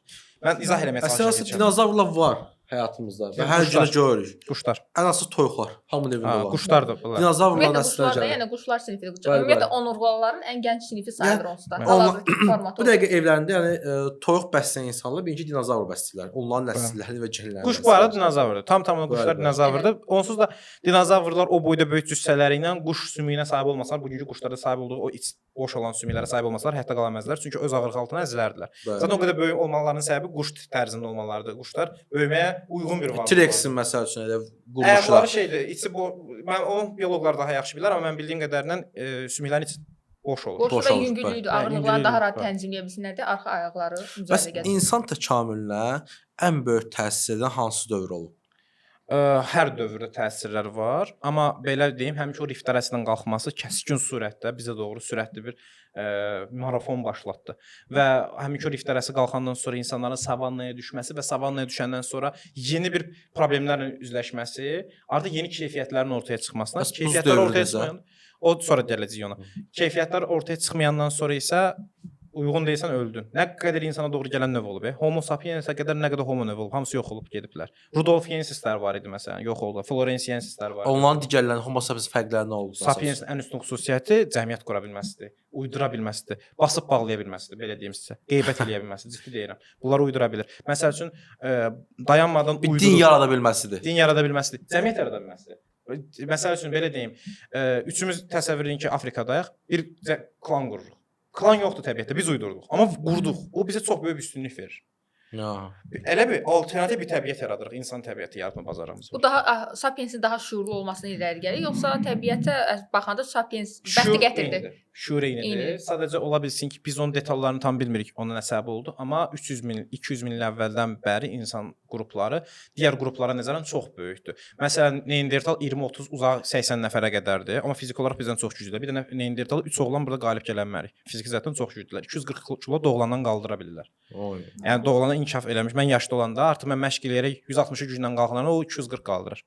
Məşq eləmədən. Məşq eləsə gör nə olar. Və ona görə də o Neandertallar fiziki cəhətdən güclü olmasına rəğmən qrup halında yaşamaqları və qrupların kiçik olması və bizim kimi güclü sosial münasibətlərin olmaması nəticəsində biz tərəfindən assimilyasiyaya məruz qaldılar. Bu dəqiqə patriarxa qalanlıqda, düzdürmü? Patriarxalıq yox olmaq üzrədir, amma var bu saat. Aha, ona gəl, yox olmağa Bizim gələcəm. cəmiyyətdə elədir, yoxsa hal-hazırda bütün götürəndə, total götürəndə hal-hazırda. Əgər burada bir qadın olaraq bunu yox olması haqqında danışa bilirsinizsə, bizdə də elədir, yox olmaq üzrədir deməkdir. Aha, niyə matriarxanlığı irəliləmədi, yox oldu, patriarx yarandı? Matriarxallıq dediyimiz bir şey qadının ağalığından daha çox uşağın atasını tanımamasıdır. Çox qəribə səslənir bilirəm, amma bir qrup münasibətləri, qrup nikahları deyilən bir şey var. Qrup nikahlarında qədim cəmiyyətlər üçün danışıram. Qadın bir çox kişi ilə olur. Və ona görə spesifik olaraq hansı kişinin uşağın dünyaya gətirdiyi bəlli deyil. Bəli. Kişilər onu götürür o uşağı, hamısı sahiblənirlər. Bu gün Braziliya tayfalarının bir çoxunda hələ də var, 70% hətta. Hətta var. Amma uşaq %100 anasının kim olduğunu bilir, çünki o dünyaya gətirib. Nəticədə ana önəmli olur, bu bir. İkincisi, cinsi münasibət nəticəsində uşağın dünyaya gəldiyini bilmirlər. Sadəcə instinktiv eləyirlər. Ona görə uşaq dünyaya gələndən sonra gücdən bir hamı dəşdikləri ki, bu qadın tanrıdır. Qadın yaradıcıdır, uşaq dünyaya gətirdi. Ona görə baxırıq ki, qədim dövrə məxsus tanrı çalardı əsasən. Məsələn, tanrılar hamısı qadın tiplidir. Bu bir. İkincisi. Üçüncü etibarı ilə də qadınlar kişilərdən daha çox evə qida gətirir. Bizim düşündüyümüz əksidir. Məsəl üçün bir ov, indi ikimiz kişiyik, gedək mən montovlaya, onu deməyəcəyik. Sətini çəkəcəyik, düzdürmü? Keçdim Qarabağ aksentinə. Sətin olacaq, hə? Amma bir qadının gedib çiyələk yığması daha asandır. Davamlı olaraq 70% qidanı qadınlar əslində evə gətirir. Amma əsas qidanı kişilər gətirir. Gedir ən sonda protein gətirir. Belə ət şeylər gətirir. O olmaya da bilər. 3 ay ac qala bilər. Amma qadın hər dəfə evi davamlılıq təmin edir. Davamlılığını təmin edir. Yəni o düşündüyümüz narrativ. Bu dedikləriniz varsa niyə məhv oldu? Çünki oturaqlaşdıq. Biz köçərik. Davamlı hərəkətdə idik. Davamlı ovların arxasında gedirdik. Yəni bir də məntiqlə düşünək də Afrikan qəşi o sənin bədəninə uyğun olan istisini qoyub paltar geyinmisən, rahatsan düzdür, hə? Sibirə nəyə gəlmisən? Niyə gəlmisən də düşünək də. Məntiqli adam gəlməz. Görürsüz məntiq doğru deyil burada. Mən yenə məntiq. Amma bilmirlər soyuqda da var. Bilirdilər. Qalxdıqca üşüyür. Üşürsən. Qabı deşdi keçir yavaş. Hə, getdə üşüyür. Amma bir məsələ var. Mamont ora qalxır, məcburdur. Mamontun arxasında düşüb Sibirə gedir. Bizim bu dildə danışan insan, türk dilidir, monqol dilidir, yapon dili, koreya dili, yerli Amerika, Hindo dilləri, Finland dili, Eston dili, Macar dili, bunların hamısı, hətta Hind-Avropa dillərinin hamısı, fars dili, ilk orada Sibirdə danışıblar o dili. Hamısı. Oradan yayılıb elita kimi gəlib regionlara assimilasiya ediblər, öz dillərini yer ediblər. Bütün hindlilər elə olub. Dillər keçəcəkdim mən. Onlar sonradır. O artıq 30 min, 15 min sonradır. İndi 15 min sonra mən danışıram milyon il əvvəl. İndi bu nədən danışırdım? Bu matriarxallıqdan. İndi bu hələ o savannaya düşən Avstralopitek olur. Avstralopitekdən sonra Homo habilis olur. Homo habilisdən Avstralopitek arasında keçiddə artıq daşdan istifadə var. İlk dəfə daşı götürür, başqa daşa vurur, alət hazırlayır. Bax bu mədəniyyətin başlanğıcı sayılır. Yəni biz ona taxtadan da istifadə edirik, amma taxta bilirsiniz də qalmır. Niyə qalır? Daş qalır. Arxeoloqlar üçün. Ona görə faktiki biz deyə bilirik ki, daşlardan istifadə edir. Olduvan dərəsi və Olduvan dərəsində yaxınları bir nə tapdılar. 2 tam Afrikan şimal şərqində Olduvan, Olduvay. Olduvay. Hə, Olduvan da deyirlər. Bizim dildə Olduvan da deyirlər. Belə deyim, Efiopiya tərəfdədir bu. Orada görürük ki, daşlardan istifadə edib qədim insanlar, Homo habilislər və Avstralopiteklər. Bəs bir şey deyim, daşı tutmaq üçün hansı barmağın çox ehtiyacınız var? Baş barmaq. Sənzimliyə. Bəli, baş barmaq hərəkətidir. Şempanze hərəkətidir, biz onda yox. Görürsüz, çünki onun daşdan o qədər ehtiyacı yoxdur bizim qədər. İndi belə bir şeydir. Bir dənə video vardı, şempanze su istəyir. O kişi gəlir belə ona su verir. Ondan sonra şempanze öz əlindən belə götürə bilmir. Su barmaqlarına tökülür aşağı. Bəli. Bizimki tənzimlənmir. Bizim barmaqlarımız görünə qədər ki, tənzimlənir. Barmaqlarımız çox əhəmilidir. Yəni alətdən istifadə edirik deyə. Sağalaylıq da oradan gəlir. İnsanların hərəkəti sağalaydı. Niyə? Çünki böyük ölçüdə sol beyin korteksinə düşən solaxay niyə azdır? Çünki alət düzəltmədə əsasən beynin çarpaz işləyir. Bu tərəf, beynin bu tərəfi böyük ölçüdə sağa, bu tərəfi sola meyllənir. Amma bu tam dəqiq bir yanaşma deyib bunu iddia edirlər. Çünki biz alət düzəldəndə beynin sağından da müəyyən yerlər hərəkətə keçir. Amma əksər hərəkətə keçən soldadır deyə sol sağı daha hərəkət edir. Sağda sola. Yəni aləti düzəltməyimiz üçün beynin əsas aktiv olan hissəsi beynin sol yarımkürəsindədir. Müəyyən qədər də sağdadır. Ona görə sol yarımkürəsi çarpaz olaraq çarpaz işləyir. Bura hökmünə eləyir. Sol daha çox inkişaf edir, sağımız daha aktiv olur. Ona görə hardan bilirik? Neandertallarda da baxırıq ki, sağalaydılar. Qədim insanlar hardan bilir? Ağızlarına salma tərzindən sümüyü. Diş izləri bu tərəfin dişlərinə uyğundur. Belə tutub ki, belə salır. Bəli. Ondan bilirik ki, sağalaydı əksəriyyət. Və bu arada mən dəqiq bilmirəm, şempanze və qorillalar sağalaydı, solaxaydı. Mövzu ağlıma gəldi. Bunun işlək videosunu çəkəcəm. 3 dəqiqələ yeni bir video gələcək. Burada bu məsələ budur ki, biz sağalay olmağımızdır. Sonra abstrakt düşüncədir. Məsəl üçün bu anlayır, ağacdan ağaca tullanır. Hündürlüyü ölçür. Hündürlüyü ölçürsə nizam ata bilir artıq. Bu tip xüsusiyyətlərdir. Bunları 3D düşüncə formatı deyirlər. Primatlardan bəri təkamüllü xüsusiyyətdir. Bunlardır. Bunlar zamanla artıq bu sapiensə doğru gələn yolda Homo habilislərin əsas daşların istifadə etməsi və bədənlərinin qıllarının tökülməsinə səbəb olur. Bədən qılları niyə tökülür? Davamlı olaraq qaçırsan heyvanın arxasınca. Bədəni tüklü adamın, çox qıllı adamdır. Yəni şempanze kimi indi normal qıllı yox da. Pambıq savadları yox. İndiki pambıq savad deyirəm, bazı qıllı adamlar. Onlar istiliyi bədəndə qıllar saxlayır. Qıl o qədər çoxdur ki, istilik qalır bədəndə. Həm üşüməyinin qabağını alır, həm çox isinməyinin qabağını alır. Bir də paltar kimidir. Bəli, paltar kimidir. Amma bunlar get-gedə tökülür. Niyə tökülür? Çünki sən artıq bədənin çox istilənir. Soyumalıdır. Niyə istilənir? Heyvan arxasında qaçmısan deyə. Pilləkən qalxanda nətər tərləyiriksə, qədim insanlar da qaçanda heyvan arxasında bədəni birdən-birə soyumalıdır. Yəni tər vəzləri inkişaf eləməlidir. Tər vəzləri inkişaf edəndə qıl vəzləri azalır. İmkan vermir. Bəli, ona görə qıllarımızı tökürük biz böyüksə. Məsələn, şempanzenin də dərisi mənim rəngimdədir, mənim dərim rəngindədir. Amma üstdə qıl var deyə qara görürük onu. Mənim də qohumum var, o da Mənim rəngdədir, amma o qədər qıllıdır ki, qara görür. Elə bilə, yəni, həmişə əlində paltar var. Sağ olasın əmi oğlu. Sən də bu gün yad elədin. Əsgərlikdə var idi bizdə. O bilmirəm olmuz əsgərlikdə yox. Şey olanda bizdə əsgərlikdə soyunub geyim otağında dəyişəndə Detalımızı vermə. Detal vermə. axırda əzədətli xoş hadisələr olmadı, nəsə demim də. Gülüşürdünüz hə? 100% ikinci paltarla çıxardasan bəlkə. Mən də deyirəm elə şey. Oğlanların terrorudur, ən super şeydir. Hə, ən super bir şeydir bu arada. Bu arada oğlanlar arasındakı bu zarafatların olması da kişilər arası ortalamada belədir. Kişilər arası dostluq qadınlar arası dostluqdan daha güclüdür. Çünki daimidən bir-birini aşağılayırlar, hədlərini daha yaxşı bilirlər. Bir-birinin sərhədlərini daha yaxşı bilirlər. Kişilər bəli. Bəli. Məsələn mən söydüyüm adamdan daha yaxşı yola gedirəm. Təbii ki. Sərhəd yoxdur arada. Sərhəd var, çox sadəcə girir. bir yerə Yerdə. kimidir. çox girir Ya sərhəd. sərhəd 100% hər bir ən yaxın dostlar arasında belə sərhəd var. Bəli. Nə qədər yaxın olsun. Amma sərhədi səndə o da öz Söyüşdə daxilinizdə poza bilirsiniz. Bəli. Ya o bir pozmursan, o söyüşün özü sərhəd deyil. Yəni Ya söyüşdən sonra da bir şey normallaşdırmada var da. gedir. Nə qədər sizin qoyduğunuz məsafəyə baxır da, nə qədər uzaqsansa, o qədər məsəl üçün sərhəd uzaq olur. Məsələn bu gün biz Kürşad və ilk dəfə tanışıq. Bu günlər zarafatımızın həddi Hə. bir yerə kimi. 5 il sonra bir yaxın olsa, o zarafat ucu tamam. Normaldır, elə olmalıdır o Hə, zaten. o demək istəyir ki, sərhədi sən da bu belə də bir də təbiət özü sənin üçün qoyur və sən də onu Hə. hiss edirsən. Ki o sərhəd harda bitir. Bacı qardaşa da zarafat oradan gəlir. Sərhədini ölçürsən əslində böyük ölçüdə. Mən nə qədər gedə bilərəm irəli. Nə qədər çox irəli gedə bilirsən, o qədər yaxşı yola gedirsən. Bu qədər bəsit.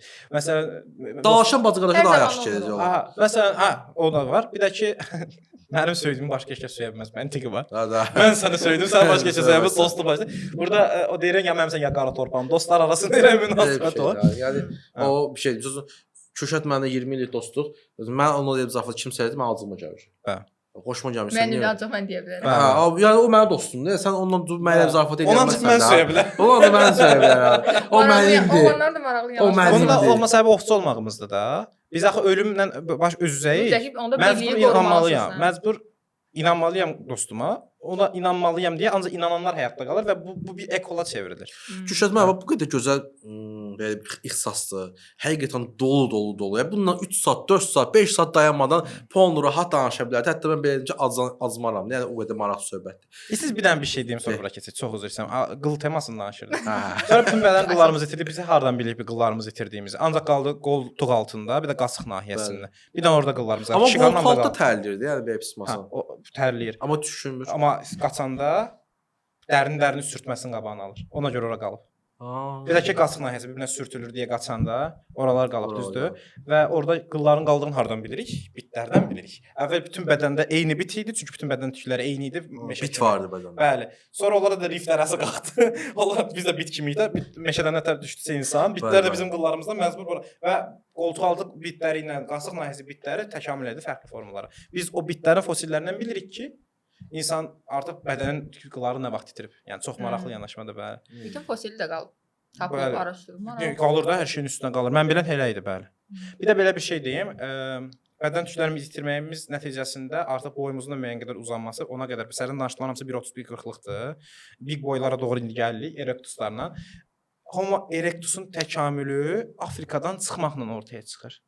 Yəni erektuslar bildik ki, 1.80-ə alçaltmış insan Bir boy dediyimiz 1.80-ə çatır. ortalamada 1.80-ə çatır erektuslar. Çünki hündür boy daha sürətli qaçır, düzdür?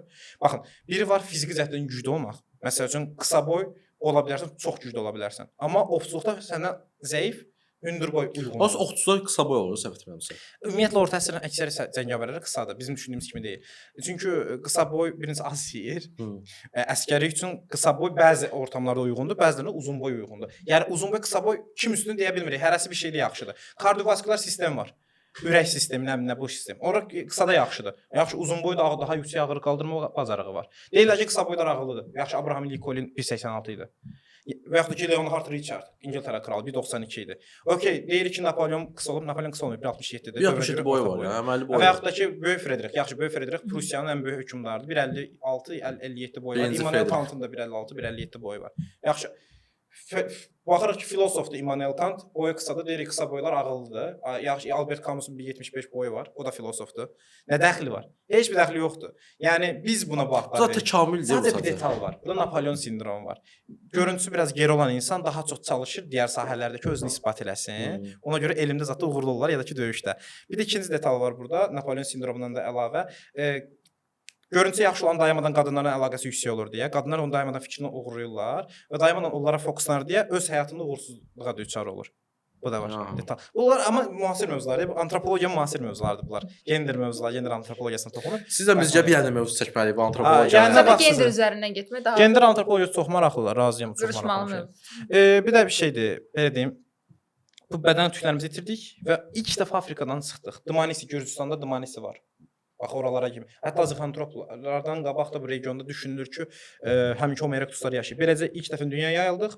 Amma Homo erectusun Afrikada qalan qolu var ha. O Afrikada qalan qolu Heidelberg təkamüllədi. O Heidelberg təzədən dünyaya yayıldı. Erectusun üzərinə bir də dünyaya yayıldı. Belə düşünün. Yəni Erectus qayıtmadı. Oradakı Erectus insan olmadı. Təzədən Afrikada qalan o kor mənsəf var ha. Təzədən Heidelberg oldu, yayıldı. O Avropaya yayılan Neandertal, Asiyaya yayılan Denisova, Afrikada qalan isə Sapiens oldu. Artıq biz olduq. Heidelbergdən gələn. O Sapiens bir daha dünyaya yayıldı. Elə bir getdi Erectus da yox elədi. Ondan milyon il qabaq getmiş Erectus da yox elədi. Yəni Nəslini kəsdi. Nəslini kəsdi. Neandertal da nəslini kəsdi. Ya assimilasiya ya döyüşlə fərqi bilmir. Ya sevişdilər, ya savaşdılar. Yəni bilmirik. Amma sevişdikləri bəllidir. Neandertallarla hardan bilik? Hamımızda Neandertal geni var. Afrikalılarda yoxdur. Yəni Afrikadan çıxmısansa sənin Neandertal genin var. Əks halda həyatda qalmırdın. Çünki onların immunitet sistemi Bəs bu dəqiqə Afrikadakı insanlar necə həyatda qaldılar? Onlar Afrikadaydılar çünki Afrikadan çıxmadılar. Yeni bir şərt qazanmadılar. Baxın, Afrikada qalmısan, yeni şərt dəyişməyib şərt. Hamı şey eynidir, düzdür, hər şey eynidir. Amma sən birdən-birə Afrikadan çıxdın kənara, düzdür, Avrasiyaya keçdin. Yeni şərtlər gəldi, yeni viruslar gəldi. İmmunitet sistemin uyğun deyil, nə bilim, soyuq sistemə. Neandertal deyir ki, qardaşım, mən sənin 300 min il qabaq bura gəlmişəm, məndə hər şey var. Gəl bərabər yaşayaq. Bərabər yaşayandan sonra baxırıq ki, Neandertal kişiləri böyük ölçüdə Homo sapiens qadınlarla birlikdə olur. Baxın, Homo sapiens kişilərindən daha çox Neandertal kişiləri. Niyə? Çünki Neandertal qadınlara Homo sapiens erkəklərdən güclü idi deyə zəif görürdü özündən. Ona görə. Neandertallar boyu qısadır. Çox qısadılar. 1.55-1.65-dir. Amma fiziki zədən o qədər qüvvətlidirlər ki. Ya özlərini yuxarıda döyürdülər. Məsələn 1.80-1.90 sapiensləri yox eləyirdilər, paramparça eləyirdilər. Fiziki zədən insan üstüdülər. Yəni onlar həqiqətən dəhşət. Ən güclü Homo növüdür bu arada fiziki zədən. Ən güclü primat növü isə Giganopiteklərdir. Şeydə Çində yaşayıblar. 2 metr, 3 metr, o King Kong kimi şeylərdir. 2 metr Giganopitek Blackie var. 2 metr 60 sm boyu olmalıdır. Bilmirəm, araşdırın da Google-a yazın, baxın da. Əsas o adı verdim, hə. Burada həminki o Neandertalla Sapiens arasında bir çarpışma olur və amma bir detal var. Qadın geni, ən çox gen müxtəlifliyi qadınlardadır. Çünki qadınlar daha az öldürülür. Qadınlar resurs kimidir. Al, çoxalt. Ona görə baxırıq ki, qadınlar üzr istəyirəm, elədir. Məsəl üçün baxırıq ki, Almaniyada zətdə mağarada Feministlər bizim sən yeyəcək, gedikə. Tamam, feminist tarixi dəyişə bilməz. Mən bu gün elə deyiləm ki, mən bu gün qadına resurs kimi baxmıram, amma tarixən baxmışam. Yəni tarixən baxıblar. Daha baxmısan. Okay. Baxırıq ki, Ya həqiqətən budur, reallıq budur. Təəssüf ki, 1000 il bundan qabaq belə oldu. 1000 ildə. 10.000 də 150 il də qabaq belə. 150 il də qabaq. 200 il qabaq da elə idi. Qadınlar böyük ölçüdə resurs kimi görsənirdi. Hətta baxırıq ki, Almaniyada zətdə bunu dəfələrlə danışmışam hər yerdə. Tapılan skeletlər əksəriyyətlə kişi və uşaq skeletləridir. Çünki başqa kişilər gəlir bu kişiləri və onun uşaqlarını məhv edir, qadınları götürüb aparır. Təbiətdə Erkək aslan. Erkək aslan. Erkək aslan başqa bir aslan sürüsünə hücum eləyir. Həmin o aslan sürüsünü birinci balalarını öldürür. Birinci balalarını öldürür, özünü öldürür. Öz davamçılarını görmək. Öz o 100. Burada bir dənə detal var. Qadın hipergamik varlıqdır. Hipergamik nədir? Məsəl üçün birinci səviyyəli qadın var, üst səviyyə A klass, B klass var, C klass var, D klass var, Y klass var. E klass ən aşağı qadın sayıq da. Görüntüsü biraz pisdir, zəkası geridir. Bir də var A klass, B klass, C klass oğlanlar. A klass oğlan A klass qadını axtarır, amma B klassı da razıdır, C klassı da razıdır. Amma C klass qadın A klassa razıdır. Amma D klassı hətta C klassa razı deyil öz səviyyəsində. Həmişə ən yuxarını axtarır qadın. Buna qadın hipergamiyası deyirlər. Həmişə ən yuxarını axtarması. Və bunun sayəsində biz həyatdayıq. Bu gün insanlar buna görə qadınları günahlandırırlar ki, ay qadınlar hipergamikdir, belədir, elədir. Okay, bugünkü cəmiyyətə uyğun olmaya bilər. Hipergamiyaları artıq cəmiyyətə ailə sistemini dağıda bilər, nə bilim, nə xəyanətlər. Bu sən deyirsən, kişilər daha çox xəyanət. Hə, eləyə bilər, okay. Ortalamada elədir dünyada. Amma artıq ikisinə də eyni azadlığı verəndən sonra qadın xəyanəti daha çox olur müəyyən yaş dövründə. Kişi xəyanəti niyə görə daha çoxdur onu da deyim. Kişi xəyanəti ona görə daha çoxdur ki, kişilərin cinsi aktivliyi daha uzun müddət. Qadınlar 30 yaşdan sonra görüntülərini itirirlər deyə daha az xəyanət eləmə şansları olur. Dayanılmırlar yəni. Məsələn kameraları söndürək. 20-35-40 yaş arası qadınlar böyük ölçüdə eləyirlər. Xəyanət Amerika standartına deyirəm, bütün dünyaya aid deyil və bu statistika sadəcə bir regiona aiddir. Çünki bütün dünyanı bilmirik. Ona görə də ortalama Sırf Amerikan deyirik. Sırf Amerikan deyirəm. Bütün dünyada elə olmaya bilər. Elə mədəniyyət ola bilər ki, orada heç qadınlar Bu özgüvən hardan gəlir? Nəticədə göbəyə çıxan və kəlləşən oğlanlar da tam ondan düzdür, sonra. tam düzdür. Yəni botoks bizdə var, sizdə yoxdur ən azından. Düz deyirsən, amma pul da bizdə var. Yəni Bizdə o yoxdur. Sizdən daha çox kişilərin əlindədir sərvətlər. Dünya ortalamasına baxa bilərsiniz. Bütün dünya sərvətləri böyüsə kişilərin əlindədir. Gender mövzusunu ayrı açmaq Tutaq ki, lazımdır. məsəl üçün də Mən burada kişiləri müdafiə eləmirəm. Yox, müdafiə üçün deyil, Mən maraqlı sadəcə deyil kişiləri ümumiyyətlə müdafiə eləmək. Məsələn, dünya sərvətlərindən danışırıq da. Ha. Venezuela dünya ən böyük neft yeri sabit prezident kimi Maduroydu. Qadınların Ondan kim aldı? cəmiyyətə Trump gec aldı. Amma atılmağından Maliyyə səbəb- cavab almadı. Trump Hə. aldı ondan. Maliyyə nasıl Qadınların yəni? gec atılmağı, gec iş həyatına qatılmağından ola bilərmi? Ancaq Qadınlar yılsın, gec törəsin, bir də ki, bir dənə belə uşağa uşaq baxsın dünyaya deyil. gətirmək çox geri salır onları. Ha. Qadınları uşaq dünyaya gətirmək çox geri salır. Emosional disbalansları yüksəkdir, çünki dünyaya uşaq gətirirlər. Bu tüm xüsusiyyətlərinə görə kişilərin zaten müəyyən qədər daha az cəmiyyət aktivliyi göstərirlər. Sırf bu da onları geri salar təəssüf ki. Amma artıq Onca bəzi qadınlar ki, evlənməkdənsə karyera. amma məsələsi budur ki, cəmiyyət eləməsə belə onun aylıq periodları və digər şeylər hətta ona kifayət qədər təsir edir. Yəni haqsızlıq var bir növ. Disbalans var. Müasir cəmiyyətə uyğun Amma disbalans bu var. bizdən olsun, bu təbiətin yaratdığı reallıq. Bəli, bəli, bu təbiətin yaratdığı reallıqdır, amma biz bu təbiətin yaratdığı reallığa uyğun yaratdığımız cəmiyyət bunlara uyğun deyilsə, artıq bizdə də problem. Bayaq da siz Bu nəzərə dediniz, alınmalıdır. bayaq da bir cümlə Bizim işlətsiniz. şərait. Siz patriarxalığın sonluğu. Patriarxallığın zəifliyi keçir. Zəifliyi. Bundan sonra yenə matriarx olacaq deyirsiniz. Yox, böyük ehtimalla ortalama bir sistem qurula bilər. Bəlkə anarxiya oldu. Matriarxalıq heç vaxt ola bilməz. Çünki artıq biz matriarxalığı və patriarxalığı dərk eləmişik. Dərk eləyəndən sonra onun xofu itir. Yəni belə deyim, onun əfsanəviliyi itir. Söz deyəmədim. Niyə itir? Matriarxalıq 200 il itməyə başlayıb. Çünki sənayeləş kişilərin texnoloji inkişafları, müharibələr nəticəsində texnoloji inkişafları sənaye inqilabına səbəb oldu. Sənaye inqilabından sonra artıq daha çox işçi qüvvəsinə ehtiyac oldu. Artıq qadınları evdən çıxartdıq, işçi kimi işlətdik sənayedə. Amma işləyəndə pul qazanırıq. Pul qazananda bizdən asılılıq azalır. Qadınların kişidən asılılığı azaldıqca nə baş verir artıq?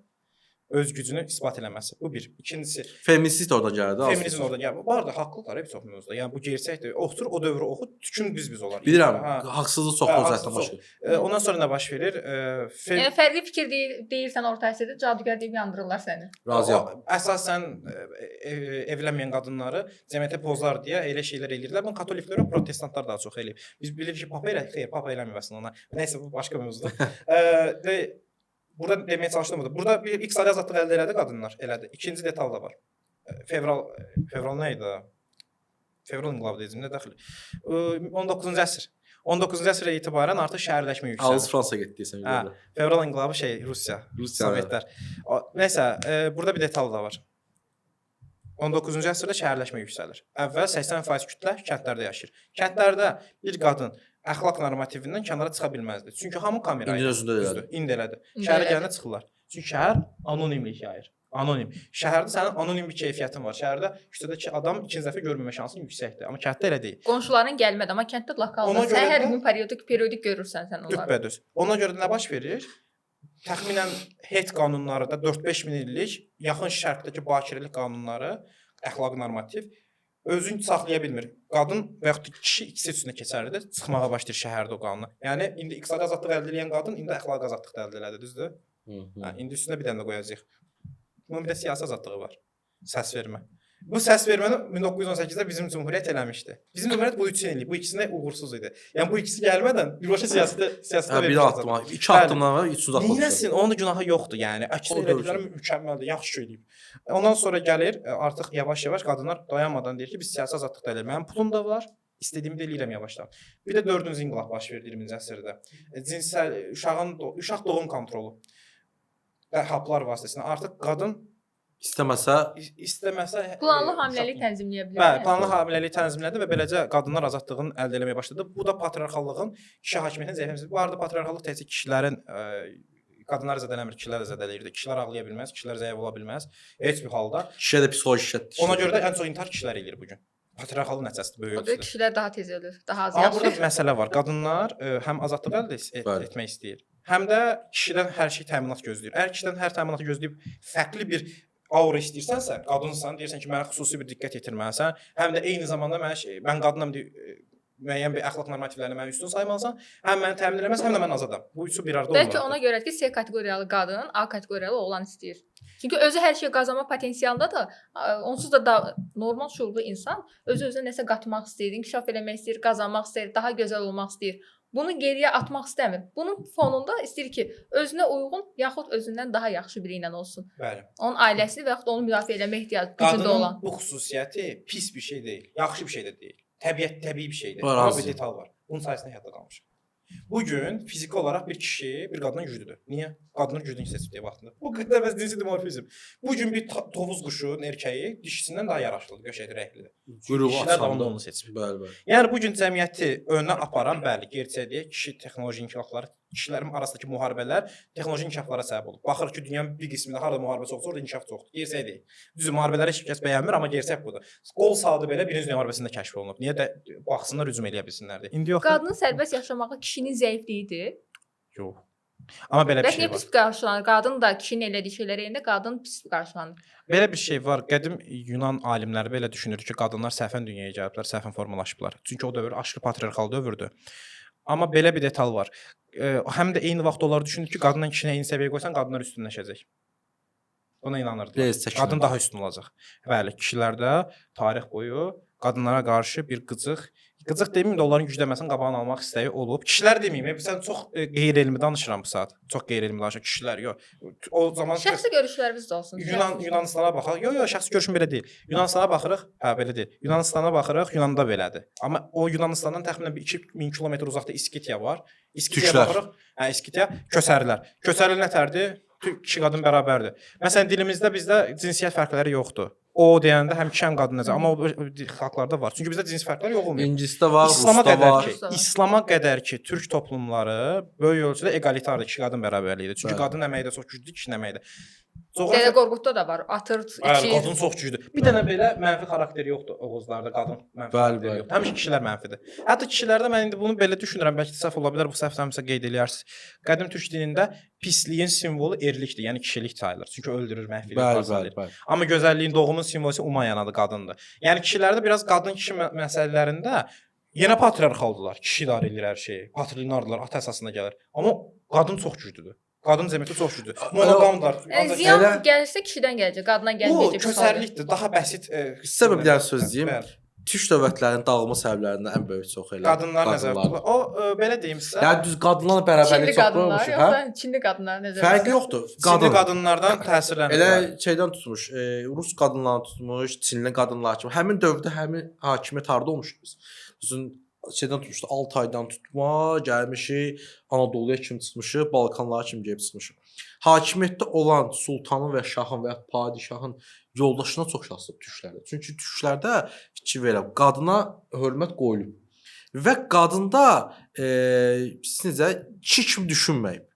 Qadın daha çox öz şəxsi mənafeyini qadın kimi kişi böyüdürsə, kişi də öz mənafeyini düşünərdi. Bu bax biri var biologiyasından qaynaqlanma, biri var sosiologiyasından qaynaqlanma. Qadını da biz böyütmüş belə baxanda. Qadının bu gün incə zərif olması səbəbkarı cəmiyyətdir. Bəli. Cəmiyyət onu elə yetişdirir. Məsələn, indi siz baxın belə deyim, biolojisindən qaynaqlandığı qadın bioloji olaraq axmaqdır desək, bunu elm isbat eləməz.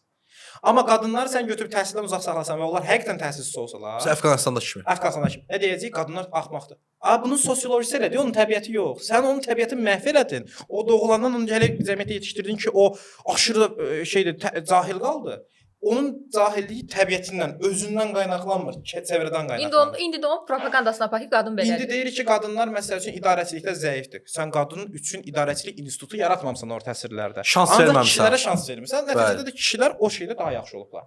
Amma belə bir detal da var, testosteron səviyyəsi. Kişilər, qadınlar aqressivlik dərəcəsi. Amma bu da özünü göstərmir. Elizabetin dövründə İngiltərədə kifayət qədər qəşəng. Mən şəxsən Meloni var, İtaliyanın baş naziri, onu çox bəyənirəm. Siyasətdə belə. Aqressiv saxçıdır deyəsən. Bəli. Aqressivin də biridir. Yəni bu da onu göstərir ki, kişi qadın arasındakı fərqləri biz biologiyaya çox vaxt endirməməliyik. İlk məsələsi də belədir. Qaradərilər və dağdərilər elə deyil. O cəmiyyətdən gələn şey. Nepal cəmiyyəti IQ-suna görə 45-50 sayılır. Aydan aşağı IQ-ludur. Gətir Nepaldakı bir uşağı doğulan kimi apar Amerikada və yaxud da ki, Cənubi Koreyada. Göz inkişaf. Tayvanda böyük. 105 IQ göstərir, göstərməz. Göstərməsə gəlmə belə nəysə.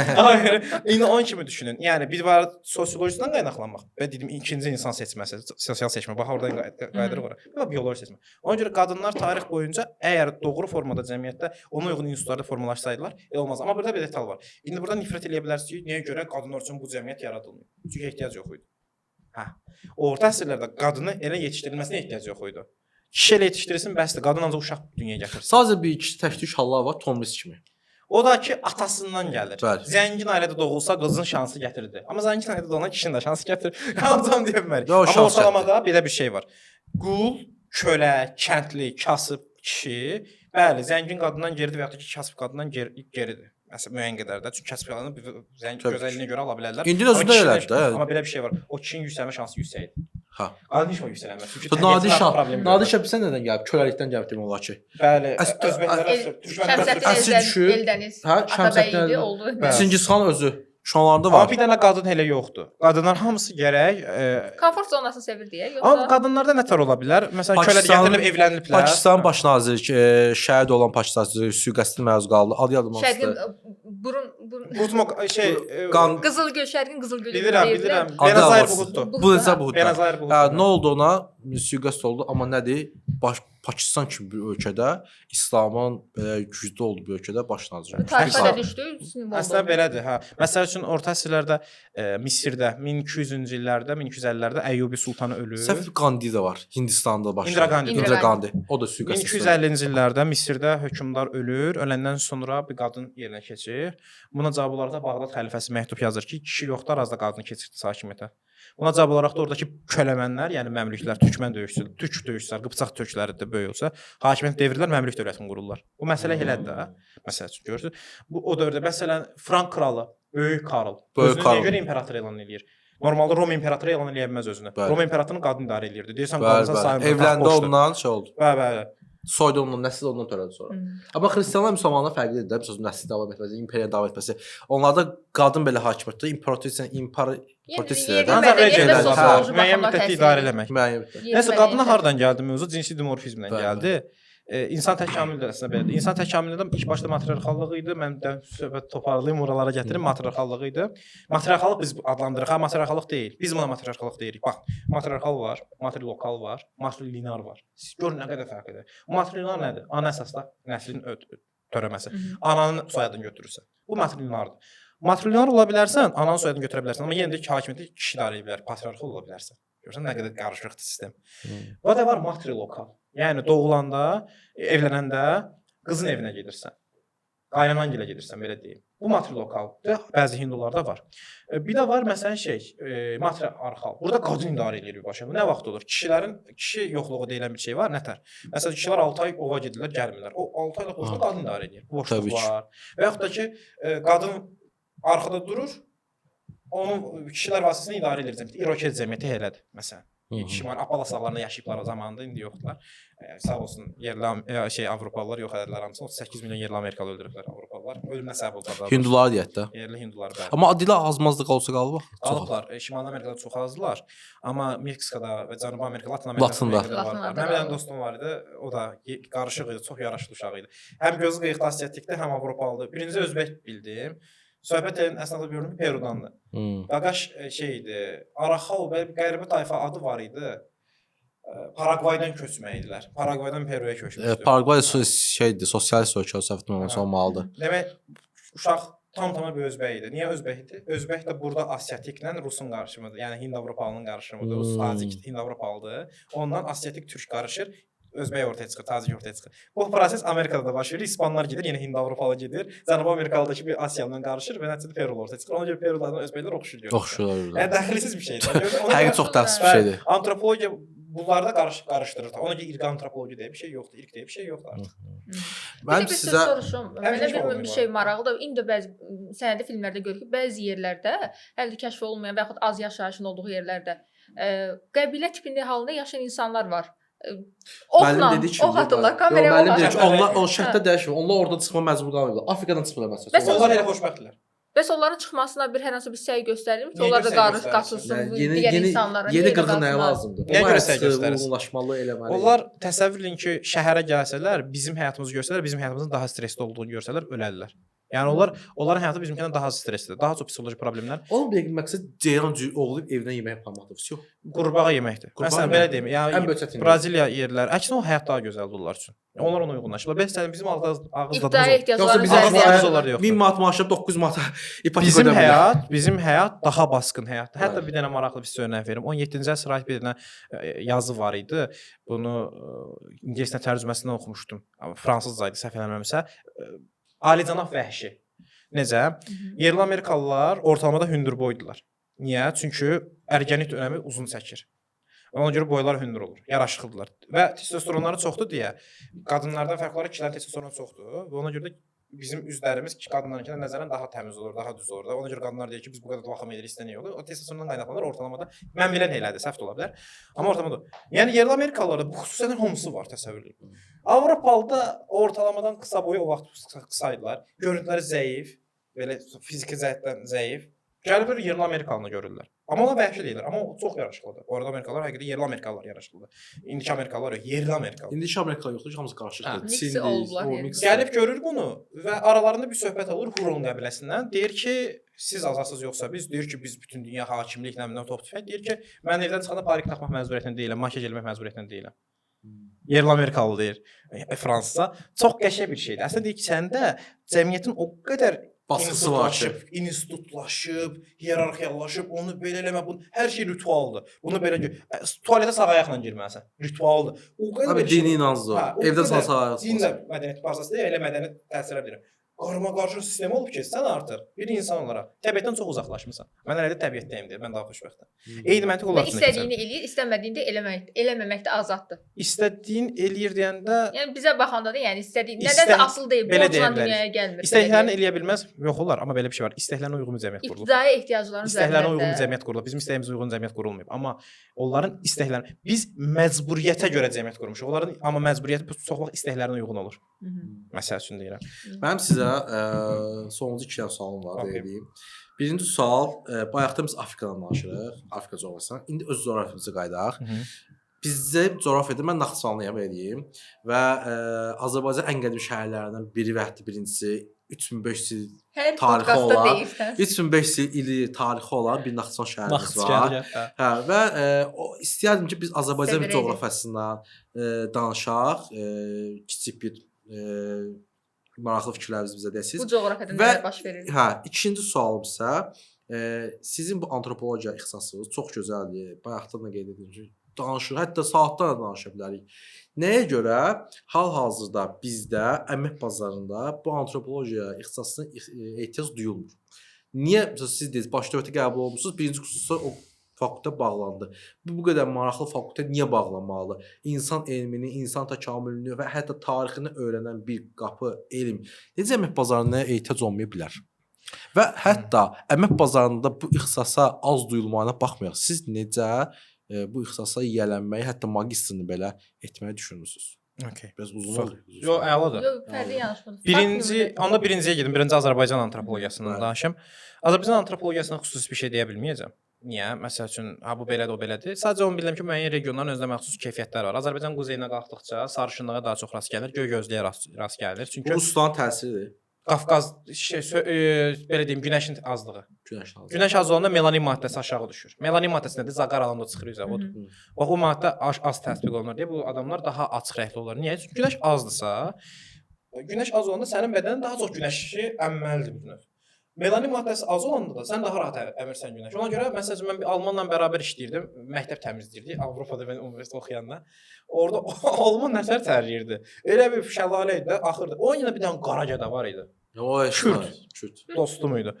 Tərləmirdi ya adam. Yəni onun bədəni günəşə qarşı yaradılıbdı. Elə bir qapqara bir şey idi. Çünki onların zonası günəşə daha çox formalaşır. Yəni bu artıq orada avantajlıdır.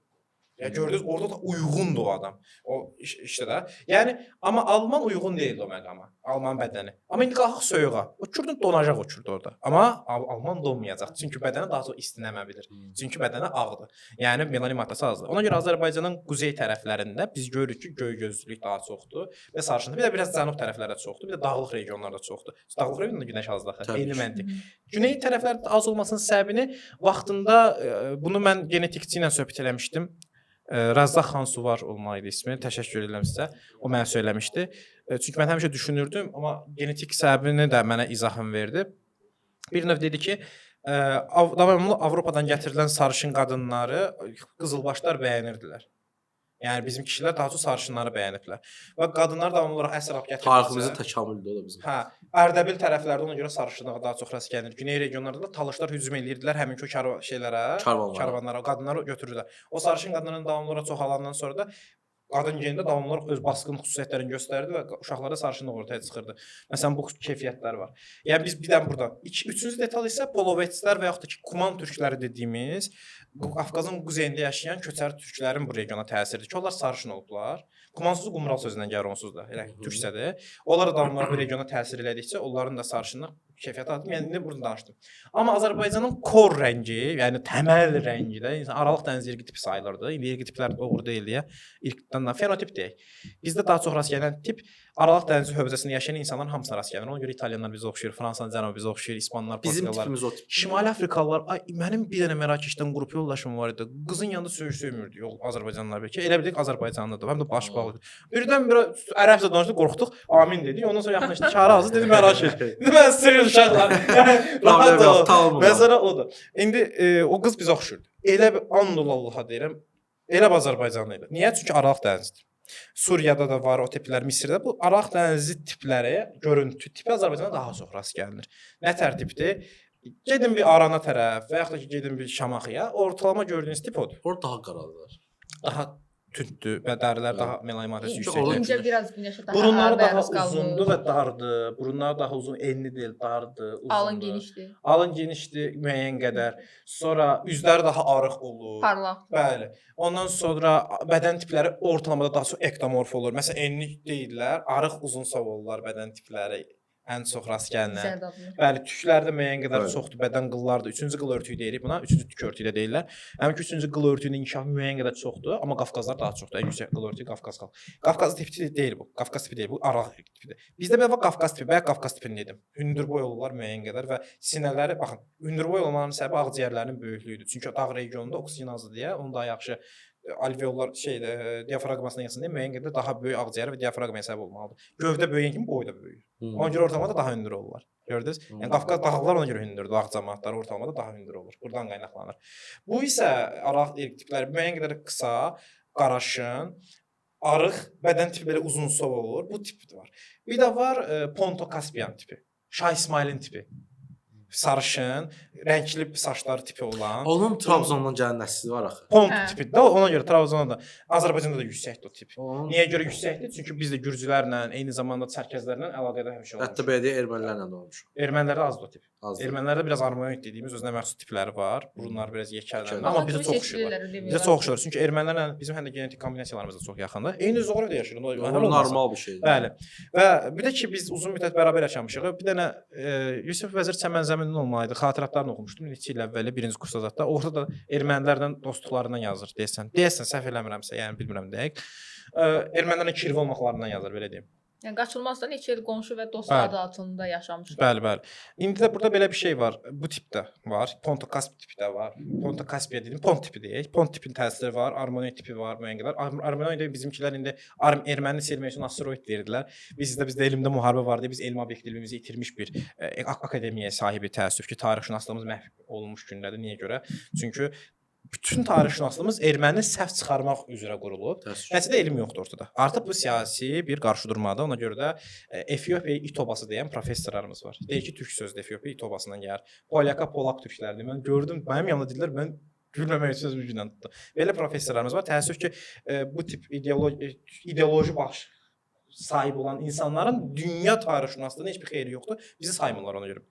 Düzün desək. Özünüzdə pis təqdim Hətta edirik. tariximizə sahib Hamısı deyir ki, başdan ayağa bizə deyirlər ki, tarixi təhrif eləyirsiniz böyləcə. Yaxşı tarixçilərimiz də var. Çox yaxşı tarixçilərimiz. Bir rəhmətə getdi, adı yadıma çıxdı. Allah rəhmət eləsin. Cavan yaşlı rəhmət getdi. Bəlkə siz izləmisiniz, şeydə vardı, çıxışları da var idi. YouTube-da falan tapıb satacağım. Kərəm Məmmədov. Burası xal var səhv etmirəmsə. Kərəm Məmmədov. Kərəm Məmmədov. Müəllim olub. Hə. Arxeologiya və etnografika. Yəni ən sevdiyim adamlardan biridir orada. Bəli, bəli, çox gözəl tariximizdə aşırdı və Azərbaycan tarixini bilən tək-tük insanlardan mən çox təəssüf edirəm ki, mən öz tariximizi və ya antropologiyamızı qulaq asmaq üçün gedib şeyə baxırdım, türklərə baxırdım, türk tarixçilərinə baxırdım. Çünki türklər obyektiv baxır. Bax, türklər obyektiv baxır. Türklər belə Türkiyə belə. Türkiyə türkləri, hə, Türkiyə türkləri daha obyektivdir. Çünki qərb elminə daha yaxındırlar. Yəni o institutları götürüblər. Bizdəkilər uydurur. 2 dənə söz yaxın qoşur. Oyda 2 dənə söz yaxın deyə tarixşünaslıq onun üzərinə qurur. Onda mən də deyirəm ki, yaxşı onda Nigeriyada da Edo var, Yaponiyada da Edo var. Nigeriyalıların Yaponlar qohumdur. Belə səy-səy söz bənzəriyi ilə şey olar. Nəysə, bunu qoyaq qırağa. Harda qaldıq? Antropologiyada asteroid Armonoiddən çıxış elədim. Yəni belə arbinoid tipli dedikləri var, amma bu tiplər irqi fərqlilik deyil. Qismi fərqləri götürürlər, lokal fərqlər. Bunun üzərinə deyirlər. Azərbaycanda pontda ola bilər. Pontun içində aralıq dənizirqi tipli ola bilər. Bu da böyük xalqların bizdə olmağını çıxır. Çox xalq olur. Niyə belədir? Bizdə yəni Bizə çox gələn işğal insanlar arasında yox, kəskin işğala görün. mən qarşımıram. O çünki mən qarşıyam o sözə. Niyə işğala qarşı? Çünki bizim yaşadığımız coğrafiyadır və müxtəlif millətlər gəlib deyənə biz hələ ki ora türklərin yurdu olmayıb gəlsin işğal eləsinlər. Orada indi türklərin olduğu bilinir. Ona qalsa birinci gələn demək olar ki, Mannanı sayması İskitlər gəliblər, türk xalqları, türk tayfaları gəliblər bura. Bugün tarixşünasda onlar İskitlər Hind-Avropalı kimi göstərilir, türk yox məsələn. Bəli. Amma əsas odur gəliblər, köçəri kültürü. Köçəri türklər olurlar, gəliblər. Yəni ərəblər daha sonra, ərəblər, Sasanilər gəlib, Monqollar, onların hamısı gəlib burada dövlət qururlar. İşğalçılıq daha çox necə olur? Bir yer gəlsən, yağmalayırsan, dağıdırsan, qadınlar talan edirsən, götürsən və çıxırsan. Amma bu bunlar gəlib, burada mədəniyyət qurublar. Bizə Elxanilər dövləti. Monqollar türkləşmiş, Azərbaycanda yaşayan onun imperiyası idi. Çünki ondan sonra artıq İslamı qəbul edirlər, türkləşirlər, türk qadınlarla evlənirlər. Bunun ən böyük şey Qazan xandan sonra başlayır məsəl üçün. Ondan sonra artıq o işğal sayılmır belə deyək də. Artıq burada mədəniyyət qururlar. Bizim genetikamız ən böyük fərqi Kürşad müəllim dediyi kimi müxtəlif millətlərin gəlib Azərbaycanda yaşamağı, yaratmağı, mədəniyyət qurmağı, qarışmağı. Üstün bir şeydir. Bu arada müxtəliflik bayaq dedim, təkamüldə ən önəmli xüsusiyyət həyatda qalmamızdır. Yəni bir tərəfdən Azərbaycan mədəniyyətinə biz bəyənməsək də ərəblərin və yaxud da Sasanilərin burada olmağı, amma bir tərəfdən bizə təkamülümüzə çox böyük xeyirlər dəyir. Mədəniyyət çox. Çünki qısa ola bağlıdır. Çünki miniatür şeyi var məsələn, onu Anadolular bizdən götürür. Miniatür sənəti, indi sənətini. İstər rəssamlıq olsun, istər bir çox şeylər olsun. Anadoludakı ən böyük rasional elmləri, daha doğrusu dəqiq elmlərin yüksəlişini iki insan səbəb olub. Biri Əli Quşçudur, eşitmisiniz, Ali Quşçu deyirlər. Bəli. İkincisi kimdir? Fəthullah Şirvani. Bəli. Şamaxıdan gedib. Bəli. Şamaxının Orta Asiyada təhsil alıb, orada gedib Anadoluda müsbət elmlərin yüksəlməsinə səbəb olub. Nəysə, mənim demək istədiyim budur ki, bax o fikirlə razıyam. Azərbaycanı gələn gedən işğal edib sözündən nifrət eləyirəm. Niyə? Gidin başqa xalqların tarixini oxuyun. Onlar da o qədər işğal olunub. Polşa 16 dəfə işğal olunub. Egomuza zərər gəlməsin deyə o sözü yox, normal İngiltərə var ya. Bunun Dünya gözü imperiyası İngiltərə. Biz necə işğal olunub? Şeylər var, Vikinglər, Roma, Vikinglər. Qızıq niyə gəlir? Çünki biz onu aşağılama məqsədlə deyirik. Aşağılama məqsədlə deməsək, normalda desək ki, burada fərqli xalqların təsirləri olub, hücumlar olub, işğal da olub desək, aşağılama məqsədi güdmədən çox düzgün sözdür. Yoxsa mən əgər işğaldan danışıramsa, bu gün dünyanın ən güclü dövlətlərindən biri olan Hindistana baxaq, Çinə baxaq. Yaponiyanın özü belə Yaponlar tərəfindən işğal olunub. Yerli xalqı Jomon xalqı idi. Yoylar hücum edirlər. Yaponlar oranda işğal edirlər, oturublar orada. Bu qədər bəs Yaponiya Çinisi işğal edib. Elə İngiltərənin özünü Vikinglər dağıdıblar. Tarixdə də var. Hələ onunla bağlı Utrecht'in şeyi də var. Serial da var. Girib oradan da baxa bilərsən. Bir dənə bir şey deyim. Bir də ki, Azərbaycanın ümumiyyətlə Azərbaycanlara qızıq olan, Azərbaycanın Respublikasında qızıq olan, ümumiyyətlə bizim dövlət dilimizdə qızıq olan insanlar ən çox bundan istifadə edirlər. Həsən ya tariximiz var deyə. Və bunun bizim aramızda yayılmasına səbəb olurlar. Onu deyən adamın tarixini ona mən göstərərəm işğal nətər olur. Yəni bir də ki, mənim dilimdə danışır çoxu da. Bax o da deyir. Ona görə də onların əleyhinə həqiqətən bir danışmaq, fikir söyləmək gərəkdir. Nifrət eləmə o tip insanlara. Öz tariximizə sahib çıxmalıyıq. Öz tariximizə sahib çıxmalıyıq, bu bilməlidir. Öz tariximizə sahib çıxmalıyıq, onu bilməliyik, dərk eləməliyik. Yəni özümüzü aşağılamamalıyıq. Bəs sizə növbəti sualım. Bir dənə Azərbaycanla bağlı bitirim. Buyurun. Vaxtı var da. Sırf bəlkə bu düşüncədəndir ki, bizim tarixçilər elə özümüzü aşağılamamalıyıq deyib, onlar reallığı kənara qoyurlar. Onlar da aşırı reaktiv yanaşırlar. Mən bununla bağlı məqalə yazmışam. Reaktiv tarix. Aşırı da eləyirlər ki, gözə çarpsınlar. Mən bununla bağlı məqalə yazdım. Aşırı reaktiv tarix adında. Nətərdir? Bizi çox aşağıladılar deyə imperialistlər. Kompleks sallar. Bizimkilər də aşırı kompleks cavab vermək üçün çox irəli getdilər. Ortanı yenə tuta bilmədilər. Bu qədər bəsit. Məsəl üçün bunu Cənubi Afrikalılarla uyğunlaşdırmışdım məqaləmdə. Cənubi Afrika tarixşünaslığı da elə formalaşıb. Bantular gəlmədi Cənubi Afrikaya. 1000 il qabaq gəlib yerləşiblər. Türklər də Azərbaycana gəlmədi. 1200 il qabaq yerləşiblər. Bunu ingilislər gəlib Bantulara deyir ki, daha doğrusu Hollandlar deyir ki, hə siz bura gəlməsiniz, biz də gəlmək, indi bizimdir buralar. Rus da gəlib bizdə eyni söz deyir. Sən köçərsən, gəlməsən. Bizim tarixlər anladı çünki köçərli pis şeydir. Biz aşağıladılar.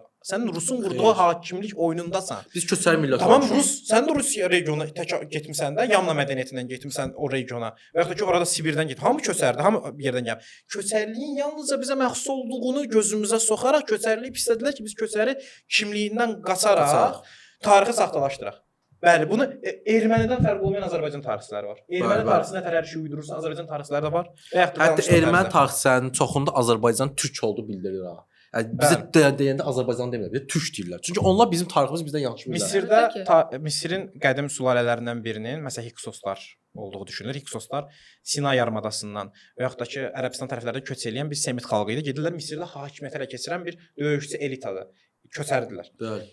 Hayksos söz tələffüzü var. Niyə? Ermənilər hay deyir axı özlərinə. Deyirdilər ki, biz onlar Hiksoslar ermənidir. Gəlin Misir tutublar. Bütün dünya güldü onlara bu iddialarına. Bizdən tarixçilər çıxıb cavab olaraq dedilər ki, xeyr, ondan qabaq da orada Kuş sülaləsi olub. Kuş da quş deməkdir. Türklər də gəlib Misirə ələ keçiriblər. Bayağı bir ucuz görüntü yaradırlar. Yəni bilirsiniz nə deməkdir? Elə bir bu adam erməni taktikasına oxşuyur. Geri çəkilir ki, bizi salsın bu zibilə, bizimkilər o haqqda danışsın. Utanın, utanın. Bunu da çox vaxt edir lingvistlər. Çünki niyə arxeoloji biliyi yoxdur, genetik biliyi yoxdur, tarix biliyi zəifdir. Ya da ki, bunu sadəcə bir aspektdən baxanlar uydurur deyirlər. Və bunlar həqiqətən tarix, onsa onların zəifliklər get-gedə şükür Allaha ki, daha obyektiv tarixçilər ortaya çıxır. Mükəmməl tarixçilərimiz var. Get-gedə də yüksələcəklər. Nəysə, Azərbaycanla bağlı son olaraq da bunu deyim ki, Azərbaycanda genetik olaraq ən çox Zagros yerlərinin genetikasını daşıyırlar. Zagros yerlərinin dili də bilinmir nədir. O vaxt danışılır. Nə farscadır, nə türkcədir, nə Qafqaz dilində danışılır. Bu genetikaya daha çox J2-dir deyəsən komponentidir. Bunun üzərinə də yavaş-yavaş təsir eləyir Hind-Avropalı R1B, R1A bu genetik təsirlər var, R geni. Onun üzərinə türk geni təsir eləyir. Beləcə bir Azərbaycan xalqı formalaşır. Yəni Azərbaycan xalqı bütün dünya xalqları kimi qarışıq xalqdır. Bütün dünya xalqları kimi. Hansı xalqlar qarışıq deyil? İbtidai xalqlar qarışıq deyil. Yaxşı ki də qarışırıq. Və ona görə bu gün də bu yeni bir sosial konstruksiya var burada. Sosial bir kimlik yaranıb. O kimlikdə türkcə danışır, türk xalqı sayılır. Bu qədər bəs. Sən genetik olaraq türk deyilsən, sən genetik olaraq hindli deyilsən, bu boş bir şeydir. Genetika milləti tapır. Genetika sənin fərdi dədən hardan gəlib onu tapır. Heç bir önəmi yoxdur kimlik aspektindən. Nədə önəmi var? Sənin potensial genetikandakı xəstəlikləri tapır deyə önəmlidir. Çox önəmlidir, bax bu da önəmlidir. İkincisi də ki, sənin dədən hardan gəlib marağın olsa öyrənərsən. Mən də elədim. Genetik mən şəxsən öyrənmişəm. Mənim ulu babam 1765-ci ildə şəcərəsi var. 60-65-də. Adı da Şeyx olub özə, Şeyx Heydəroğlu. Şeyx Xəlil Heydəroğlu. Böyük ehtimalla şeysiz, qızılbaşlardansınız. Mən də elə düşünürəm. Hə, böyük ehtimal. 1700-lər. Mən düşünürəm ki, 1700-də gedibsə, ondan təfəssüs. Yəni bir adamın harda doğulmağından asılı olmayaraq trend var. O genetikasını öyrənməsi ilə bağlı. Məsələn belə deyim. 1000 il qabaq mənim genetikama baxıram, 1200 il qabaq hansısa bir sapklatıma baxırıq, görürük ki, mən şeydə yaşamışam. Mənim babam sahib olduğu genetik sapklat Hindistanda da məsəl üçün, ya da Efiopiyada da tığdır. Həqiqətən. Bir dənə düşünək. Mən amma ondan sonra onun evləndiyi insanların həmin qarışımları nəticəsində bu görüntünü almışam. İndi heç oxşamıram Efiopiyalıya. Əminəm ki, oxşamıram. Ha, oradan sonra həqiqətən Efiopiyalıdır. Məsəl üçün həqiqətən də sizə bilməyək ki, Efiopiyalıdır. İndi tığ genidir. İndi bir də 1200 ildir. İndi biraz xətt çəkirik, uzaqlaşdırırıq, aparırıq 2000, nə bilim, Efiyopiyada olsan qalıb biraz da geri aparanda görürük ki, Şərqi Afrika çıxdı və yaxud da ki, Orta Afrika çıxdı. Yəni sənin 1000 il qabaq ildən fərqli dildə danışıb, 2000 fərqli dildə danışıb, 4000 il fərqli dildə danışıb. O deməkdir ki, sənin bugünkü kimliyinə bu təsir eləmir. Sən bu gün də bu kimlikdəsən. Bəli. Ona görə bu kimliyi müdafiə edirsən. Ya da ki, eləmirsən öz seçimindir. Amma sən deyə bilmərsən ki, bu kimlikdəki adama sən genetik olaraq türk deyilsən, genetik olaraq fars deyilsən. Çünki İranda da ilk farsların geni yoxdur. Azərbaycanda da türk geni zəifdir əslində. Məsələ budur. Türk geni niyə zəifdir? Çünki gələn xalqlar ondan öncə yerləşmiş xalqların hamısını türkləşdirirlər. Bəli. Amma indi belə bir şey var. O türkləşdirdiyi xalq da İran dilində danışırdı, hə? İran dili iranlılaşdırmışdı türklərdən qabaq. Ona görə oturaq xalqlar, əkinçi xalqlar həmişə işğala məruz qalan xalqlardır və dillərini dəyişən xalqlardır. Bu tarix boyu bunu isbat edib.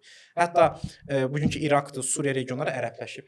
Yəni onlar belə işğal olunub dillərini dəyişib. Suriya, İraq sırf ərəb çayında. Bu da ona görə yeni kimlik yaranır burada. Yeni kimlik yaranır və bu kimlik artıq sənin öz kimliyin olar, türk kimliyi. Bizi də sonuncu dəfə gələn türklər oldusun, sonuncu dəfə gələn Nadir Şahan və Qacarların dövləti oldusun. Türklərin gəlişi ilə bizim onsuz xalq olaraq formalaşmamız başa çatdı. Bəli. Bu qədər bəsdir. Yəni burada birisiz radikal türkçülər elə davranır ki, elə bir türkdən başqa heç nə yoxdur. Bu da çox böyük bir tərbiyəsizlikdir, ciddi deyirəm. Yəni qeyri-tarixi yanaşma. İmicimizdə. Bəli, imicimiz pisdir.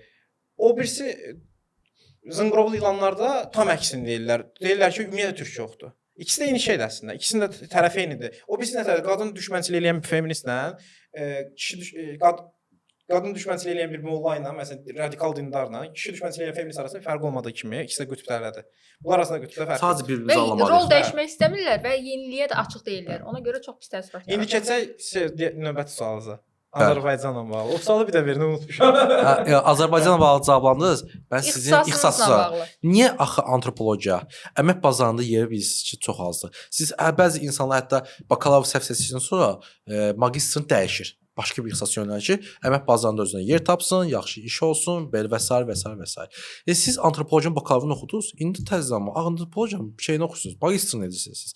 Yəni əmək bazarında da bu bildiyimiz qədərilə çox azdır. Demək mən heç qarşıma antropologiya axtaran O ixtisasın məzunu az qarşılaşmışıq biz demək olar ki. və hətta ixtisası belə bağlanıb. Bir də bildiyim siz elə antropologiya ixtisası bitirdiyimdə bildiyim kimi baş dövlət məzunusunuz. Və niyə bunu öyrənirsiniz və necə olur ki, əmək bazarında bu yoxdur və sizin töhfəniz nə olmağını istəyirsiniz, necə yaratmaq istəyirsiniz, yəni ixtisasına bağlı. Təhsil sistemini iyrənirdim uşaq vaxtı. Biri var nifrət eləmək, biri var iyrənmək.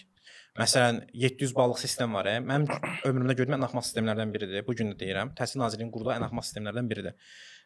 Amma alternativ ver desələr verə bilmərəm, çünki haqlı düşünməmişəm. Ona görə də bir şey demirəm. Ona görə video da çəkmirəm o mövzuyla bağlı. Çünki alternativ qoya bilmirsənsə danışma yəni. Bəli. Bu gün üçün həqiqətən yaxşı sistem kimi görsənir Azərbaycan reallığına görə, amma mənə görə iyrənc bir sistemdir və mənim kimi gənclərin məhv olmasının səbəbkarıdır o sistem. Niyə? Çünki bizdə əzbərləmə yoxdur. Mən əzbərləyə bilmirəm. Sənin dediyin faktların hamısını yeyirəm ki, baxın bir də, bilməyə bilərəm. Mən qanuna uyğunluqları öyrəndim. Ona uyğun faktiki faktlara baxıb yığıram. Və yaxud da ki, mən heç nəyi %100 doğru deyə bilmərəm. Məsəl üçün, harda iyrənmişdim Azərbaycan təhsil sistemindən? Təxminən 7-ci sinifdə oxuyurdum. KSQ imtahanı idi deyəsən. 6-cı sinifdə oxuyurdum. Sual düşmüşdü ki, yay oxun kəşfi hansı dövrdə olub? Uşaq sualı. Mən ona yazmışam üst paleolit. Amma cavab mezolit. Niyə kitabda mezolit yazılsa mezolitdir? Yəni dinləşdirib, sanki dogmadır kitabda yazılan. Amma mən özüm araşdırmışdım ki, 72 min il öncə, yəni paleolit dövründə belə, paleolit deyildi, cavab elə paleolit idi, elə paleolit yazmışdım. Bu var idi. İndi mən dünyada kəşf olunan reallığa mı baxım, yoxsa sənin kitabında yazdığın şeyə mi baxım? Yəni sən məni səhv şey öyrədirsən. Bu inanılmaz dərəcədə pis bir şeydir. Artıq o uşaq 11 qutaracaq, gedəcək xarici harasa oxuyacaq, yoxsa ki, universitetini oxuyacaq. Artıq o uşaq onu öyrənibdi ya. Sən ona 1000 dəfə də desən ki, paleolitdə, beyin ardın mezolitdə qalıb. Artıq onun yetişdiyi 18 yaş kimi beyin inkişaf dövründə sən səy məlumatlarla onun beynini doldurmusan deyə, səfeh məlumatlarla. O uşağı məhv eləmisən, atmısan zibilə. İndi düşünün nə qədər elə uşaq var. Məhv olmuş uşaq var. Bu təhsil sistemimizin nə qədər bərbad bir şey olduğunu göstərir. Və mən bu təhsil sistemini iyrənirdim, boynuma alam. Oxumurdum. Mən məktəb vaxtı oxumurdum uşaqları. Yəni maraqlı deyil, zəhləm gedirdi. Gedirdim, təkamül nəzəriyyəsinə baxırdım. Belə gəlib 9-cu lövhədə çək, indi sinif yoldaşlarım baxırsa yadlarına düşəcək. Çəkirdim belə Aurora Antigonensis, məsələn, o vaxtdan marağım vardı. Çünki onu sevirdim. Mən onu sevirdim həqiqətən. Hə, aşiq idim elə şeylərə, dəyişim olsun, qanun. Mən niyə baxırdım ki, bu insan belədir, bu insan belədir. Bu niyə belədir? Daima niyə sualım verirdim. Onu tapmağa çalışırdım. Və zamanla da belə gəldikcə gördüm ki, mən artıq oxuya bilmirəm. Gedirəm imtahanlara girirəm, az bal yığıram. Heç oxuya bilmirəm. Əzbərləmək istəmirdim. Biri var ki, oturub oxusam, həqiqətən imtahanları verəcəydim. Artıq bu da nifrət edirdim ki, almırdım əlimə. Mənim bir Azərbaycan dil ədəbiyyat müəllimi var idi. O qadını çox sevirdim. Aşırı sevirdim. Ana kimi görürdüm də. Və o qadını durmadan mənə öyrətməyə çalışırdı. Gördü ki, mən qaçıram hər dəfə. Oxumaq istəmirəm. Son bir dəfə də girdim, zəif bal yığdım. Ondan sonra məndən küsdü. Mən onu sevirəm axı. Çox istəyirəm. Dedim ki, yaxşı, mən sənin şərəfə yığım. Son 3 ay hazırlaşdım. Yəni may ayında, yox, son 3 ay yox. Hə, son 3 ay. Mart, aprel, may gücdə hazırlaşdım. Yox, deyirsən aprel, may, iyun hazırlaşdım. İyun ayı tapar, sıxdım özümü, əzbərlədim o gərəksiz şeyləri və hər gün oxuyandan sonra yadıma deyirəm ki, bunları unudam. Elə iyrənirdim də o məlumatlara, çünki gərəksiz şeylər idi. İyulda girdim, imtahan verdim, 525 bal yığdım. Yaxşı yığdım, çünki əzbərləmək idi. Amma bu bal mənim heç vaxt zəkamı göstərə bilməz. Bu bal nəyinizi göstərə bilər? Uşaqlar üçün deyirəm. Bu bal sizin məsuliyyətinizi göstərə bilər ki, nə qədər işə məsuliyyətsiniz. Bu bal nə qədər əzbərləyə bilirsiniz, onu göstərə bilərsə, yəni faktolojini beyninizə yığmaq, bu da yaxşı bacarıqdır. Bunları sizə ölçə bilər. Bu sizin zəkanızı, savadınızı ölçmür uşaqlar. Və siz buna görə pis olmayın. Nə qədər uşaq görürdüm ətrafımda, ağlayırdılar, nə bilim, vəziyyətlər, intihar eləyənlər olurdu. Təhsil sisteminin iyrəncliyinə bax və valideynlərin bunu qanmamasına bax. Valideyn yarışat kimi görür uşağını. Və təhsil sistemi elə təsəvvür edin, peyinlər üçün çalışır bu uşaqlar. Deyir ki, sən get peyinlərin çempionu ol. Peyin yarışında düşün və peyinlərin üzrə çıxmaq yarışı. Deyir burada olmayan uşaq da özünü öldürür. Valideyn övlad münasibətini də zədələyirdi. Valideyn övlad münasibətini indi də zədələyir. Məsələn, mən arada TikTokda və yaxud da ki, Instagramda canlı yayınlar açanda görürəm ki, yazır. 16-17 yaşı var, imtahan hazırlaşır. Uğur müəllim danışa bilər, deyirəm təbii ki. Mən bu arada adam Uğurdur, Kürşad deyil, amma Kürşad desəz də. Hə, deyim olar təbii ki. Danışıram. Həqiqətən hamısı da deyirəm ki, qaqa bu sənin zəkanı ölçmür, özünü aşağı görmə, özünə inamını yendirmə. Bu gərəksiz şeylərdir. Bu aranı əzbərlə, həyatını bir yenə damğana bas. Həyatdır bu. Həyatda hər şey ola bilər. Reallıqları qəbul olun. Həminə biraz belə stoik fəlsəfə girirəm. Marcus Aurelius bayaq dediniz, o Marcus Aurelius fəlsəfə. Biraz görürəm biraz sakitləşdirməyə çalışıram. Ona görə mən bunu oxumamışam. Yəni sizə deyim, məktəb oxumamışam. Məktəbdə ancaq kimya, biologiyanın xəstəsi idim, tarixin xəstəsi idim, coğrafiyanın xəstəsi idim. Digər sahələrdə məsələn dillərdən zəhləm gedirdi. Azərbaycan dili, ingilis dili maraqsız gəldi mənə. Alınmırdı, maraqlı gəlmir. Onlar rəqayb, bunlar bura rəqayb. Bu günə danışanda görürsüz, çox qrammatik qaydalara uymuram. Gərəksiz, amma önəmli bir şeydir. Ona sizə deyim, çox önəmli bir şeydir. Mənim səhvimdir bu. Buna görürsüz, heç vaxt tərifləmərəm. Bu xüsusiyyətim mənim geriliyimdir, razıyam. Sonra imtahan verdim. O imtahan ərəfəsində mənim atamın dostu Kərəm Məmmədov idi, antropoloq. Onun hazırlığına gedirdim. O da gördü ki, mən biologiyada bilirəm, tarixdə bilirəm. Mən dedim ki, niyə antropologiyam? Mən də getdim antropologiyanı araşdırdım tamına. 9-cu sinifdə, 10-cu sinifdə araşdırdım və dedim ki, mən bu ixtisası götürərəm. Yavaşdan götürərəm. Əvvəl mən uzun müddət son imtahana qədər mən bilmirdim ki, beynəlxalq münasibətlər oxumalıyam. Atam tutmuşdu beynəlxalq münasibətlər. Bir tutmuşdu tarix oxu. Bir deyirdi ki, onu oxu. Axırda dedim ki, antropologiya oxuyacağam. Heç birini dediyini eləməyəcəm. Acıq eləməyəcəm. Yazdım balı yığanda bir dənə yazdım antropologiyanı birinci yerə. Hamı dedi ki, bir dənə nə yerə yazırsan, düşməsən əsgəriyə gedəcəksən. Deyirəm ki, əsgəriyə getmək istəmədiyim ixtisası oxumaqdan daha yaxşıdır. Yazdım antropologiya. İkinci yazdım farsça. Yaxşı özünüzü tanıyan gənc olmusunuz. Mən bir də ki, aşırı üsyankar idim. Xasiyyətim üsyankar idi. Heç kəs heç vaxt deyəmirdim şey. Atam nəsə demədən çəkinirdi, anam nəsə. Çünki deyirdim mən buyam. Mən nətər adamam? Ən pis xüsusiyyətim və ən yaxşı xüsusiyyətim ikisinin arasında qalmışam. Bilmirəm nətər izah eləyim.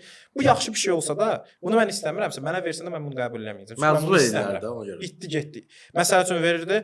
Qardaşım mənim üçün yaxşı bir papaq alsın. Papaq ən yaxşı papaq olsun. Mən bunu istəməmişəm. İkincisini istəmişəm. Başqasını istəmişəm. Pisini istəmişəm. O mənə o pisi verməlisən. Mən onu istəmişəm. Bu istəyə hörmətdir. Bu sənin ağlından mən çıxış eləmək istəmirəm deyirdim. Belə bir xüsusiyyətə sahib idim. Nəysə, fars dilini yazmışdım ikinci yerə. Birinci yer antropologiya, ikinci yer fars dili. Hələ də qalıb desən universitetdə. 2 yer. Bitdi, getdi. Qəbul olaram amma olmar. Fars dilini öyrənmək istəyirdim. İranı yaxşı bilmək istəyirdim. Çünki İrandan Azərbaycanda problem var idi. Deyirdim ki, mən özümü araşdırım, İran şünaslığımı genişləndirib ölkəmə xeyir verə bilərəm. Bir də ki, aşırı milliyyətçi ailədə böyümüşəm. Atam hərbçisidir. Birinci Qarabağ müharibə veteranıdır. Mayordur. Ehtiyatlı olun, çox sağ ol. Yəni adam şeydir, qazidir. Yaralanıb bu ölkə üçün. 16 dəfə və 17 dəfə yaralanmış adamdır. Mən bunun evində böyümüşəm, amma qaçınılmaz olaraq artıq Azərbaycandan bəli. İkincisi də ki, ümumiyyətlə də tərəkkəmə olmağım. Ağcabədi regionundan tərəkkəmə. Bu tip xüsusiyyətlər, bir də ki, uşaqdan tarix oxumağım, o da mən Siz özünüzü mən özümü qızılbaş istəyirəmsə, siz özünüzü tərəkkəmə kimi bu fərqi yox, mən də əslində şeydə həm qızılbaşam, həm Göytürk əsgəriyəm, həm Attilanın Hun əsgəriyəm Romaya qarşı. Elə hiss eləyirəm. Həqiqətən sizin kimi məndən biraz balıq tüyü yox, 7 yaş balacasınız və sizin kimi özüm gəncin son aylarını yaşayıram. 2 aydan sonra gənc statusuna çıxıram və artıq 30 yaşım olur. Və həqiqətən siz kimi gənclər görəndə çox belə sevinirəm. Təşəkkür edirəm. Çünki nə istədiyini bilən, nə istədiyini bilən, nə özünə hörmət edən, öz fikrinə hörmət edən, öz biliyini, savadını dalınca gedən sizin kimi gənclər olsa deyirəm ki, Nihat, həqiqətən sən olmasan da qam yemə. Çox sağ ol. Yəni ki, bunlar qoruyacaqlar. Valideynlərimə çox pis olurdu. Siz geninizi davam elətdirin. Əvvəl çox gendən keçmir bu. Sosial şeylərdən keçir. Yaxşı böyütməliyik. Yaxşı sosial təsiriniz olacaq. Yox, elə ailədə böyümək lazımdır ki, sənin milliyyətvi, sənin dövlətvi, sənin vətənivi və tarixi səni sevir. Fakt bildirir ki, atasından təsir valideynlərim təsirlənir. İndi onun oğlu da ondan bir də anamın aşırı empatiya xüsusiyyəti. Mən məsələn bir şey deyim uşaqlar, sizin valideynlərinizdə də mükəmməl keyfiyyətlər ola bilər, amma siz onu görməyə bilərsiniz. Amma mənim valideynlərim sizin valideynlərinizin üstün deyil qətiyyən. Eynidir. Sadəcə mən bunun fərqindəyəm. Mən bunu görürəm. Onlara dayanmadan ölçürəm. Mən anamla atamın münasibətlərinə ki baxıram, antropologiya ölçməyə çalışıram bunu. Görürəm ki, anamın yüksək empatiya bacarığı var. Hər kəs anlaya bilər qadın. O empatiya bacarığını sən cəmaata anlayıb onların haqqında sözbazlıq da eləyə bilərsən. Elmdə də istifadə edib antropoloq da ola bilərsən. Bacarıqdır. Yaxşı, bu ixtisası seçməsiz düşünməsiz əmək bazarında yer tapmaq çətin olacaq. Hal-hazırda antropologiya seçirsiniz. Oxudum, nə işləyəcəm, nə qazanacağam. Uşaqdan belə cəngavər şərəfinə böyüdülmüş biri olduğuma görə ölərəm, dönmərəm məntiqi var bu bir məndə. İndi antropoloq kimi çalışırsınız bəs? Yox, çalışmıram, amma belə bir şey var. Videolarımın yaxşı tutmasının səbəbi əslində antropoloji baxış bucağımdır. Mən bilirdim ki, mən sizə tanımışam. Bəli. Mənim tarixdə tarixdən çəkirsən, amma tarix antropologiya yanaşıram. Məsələ odur. Antropoloji qəlibə qoyaraq izah eləyirəm. Məsələn, sərdən biologiya danışırıq, hə? Bunu bioloq tam fərqli danışardı. Mən antropoloji danışmağa çalışdım. İkincisi, antropologiya mənə kültür bacarığı verir. Bütün millətlərin xarakterini öyrənirəm. Biz deyirik, rusların, nataşaların belə elədik, hə? Niyə görə? Uduzmuş kültür deyilsən, uduzmuş kültürsən, onların qadın üstünə ağalığını qurmaq istəyirsən. Kürdlər eyni şey türklər üstünə deyir. Onların qadından belə elədik. Cənubi Amerikalılar da eyni şey İspanlar haqqında deyirdi.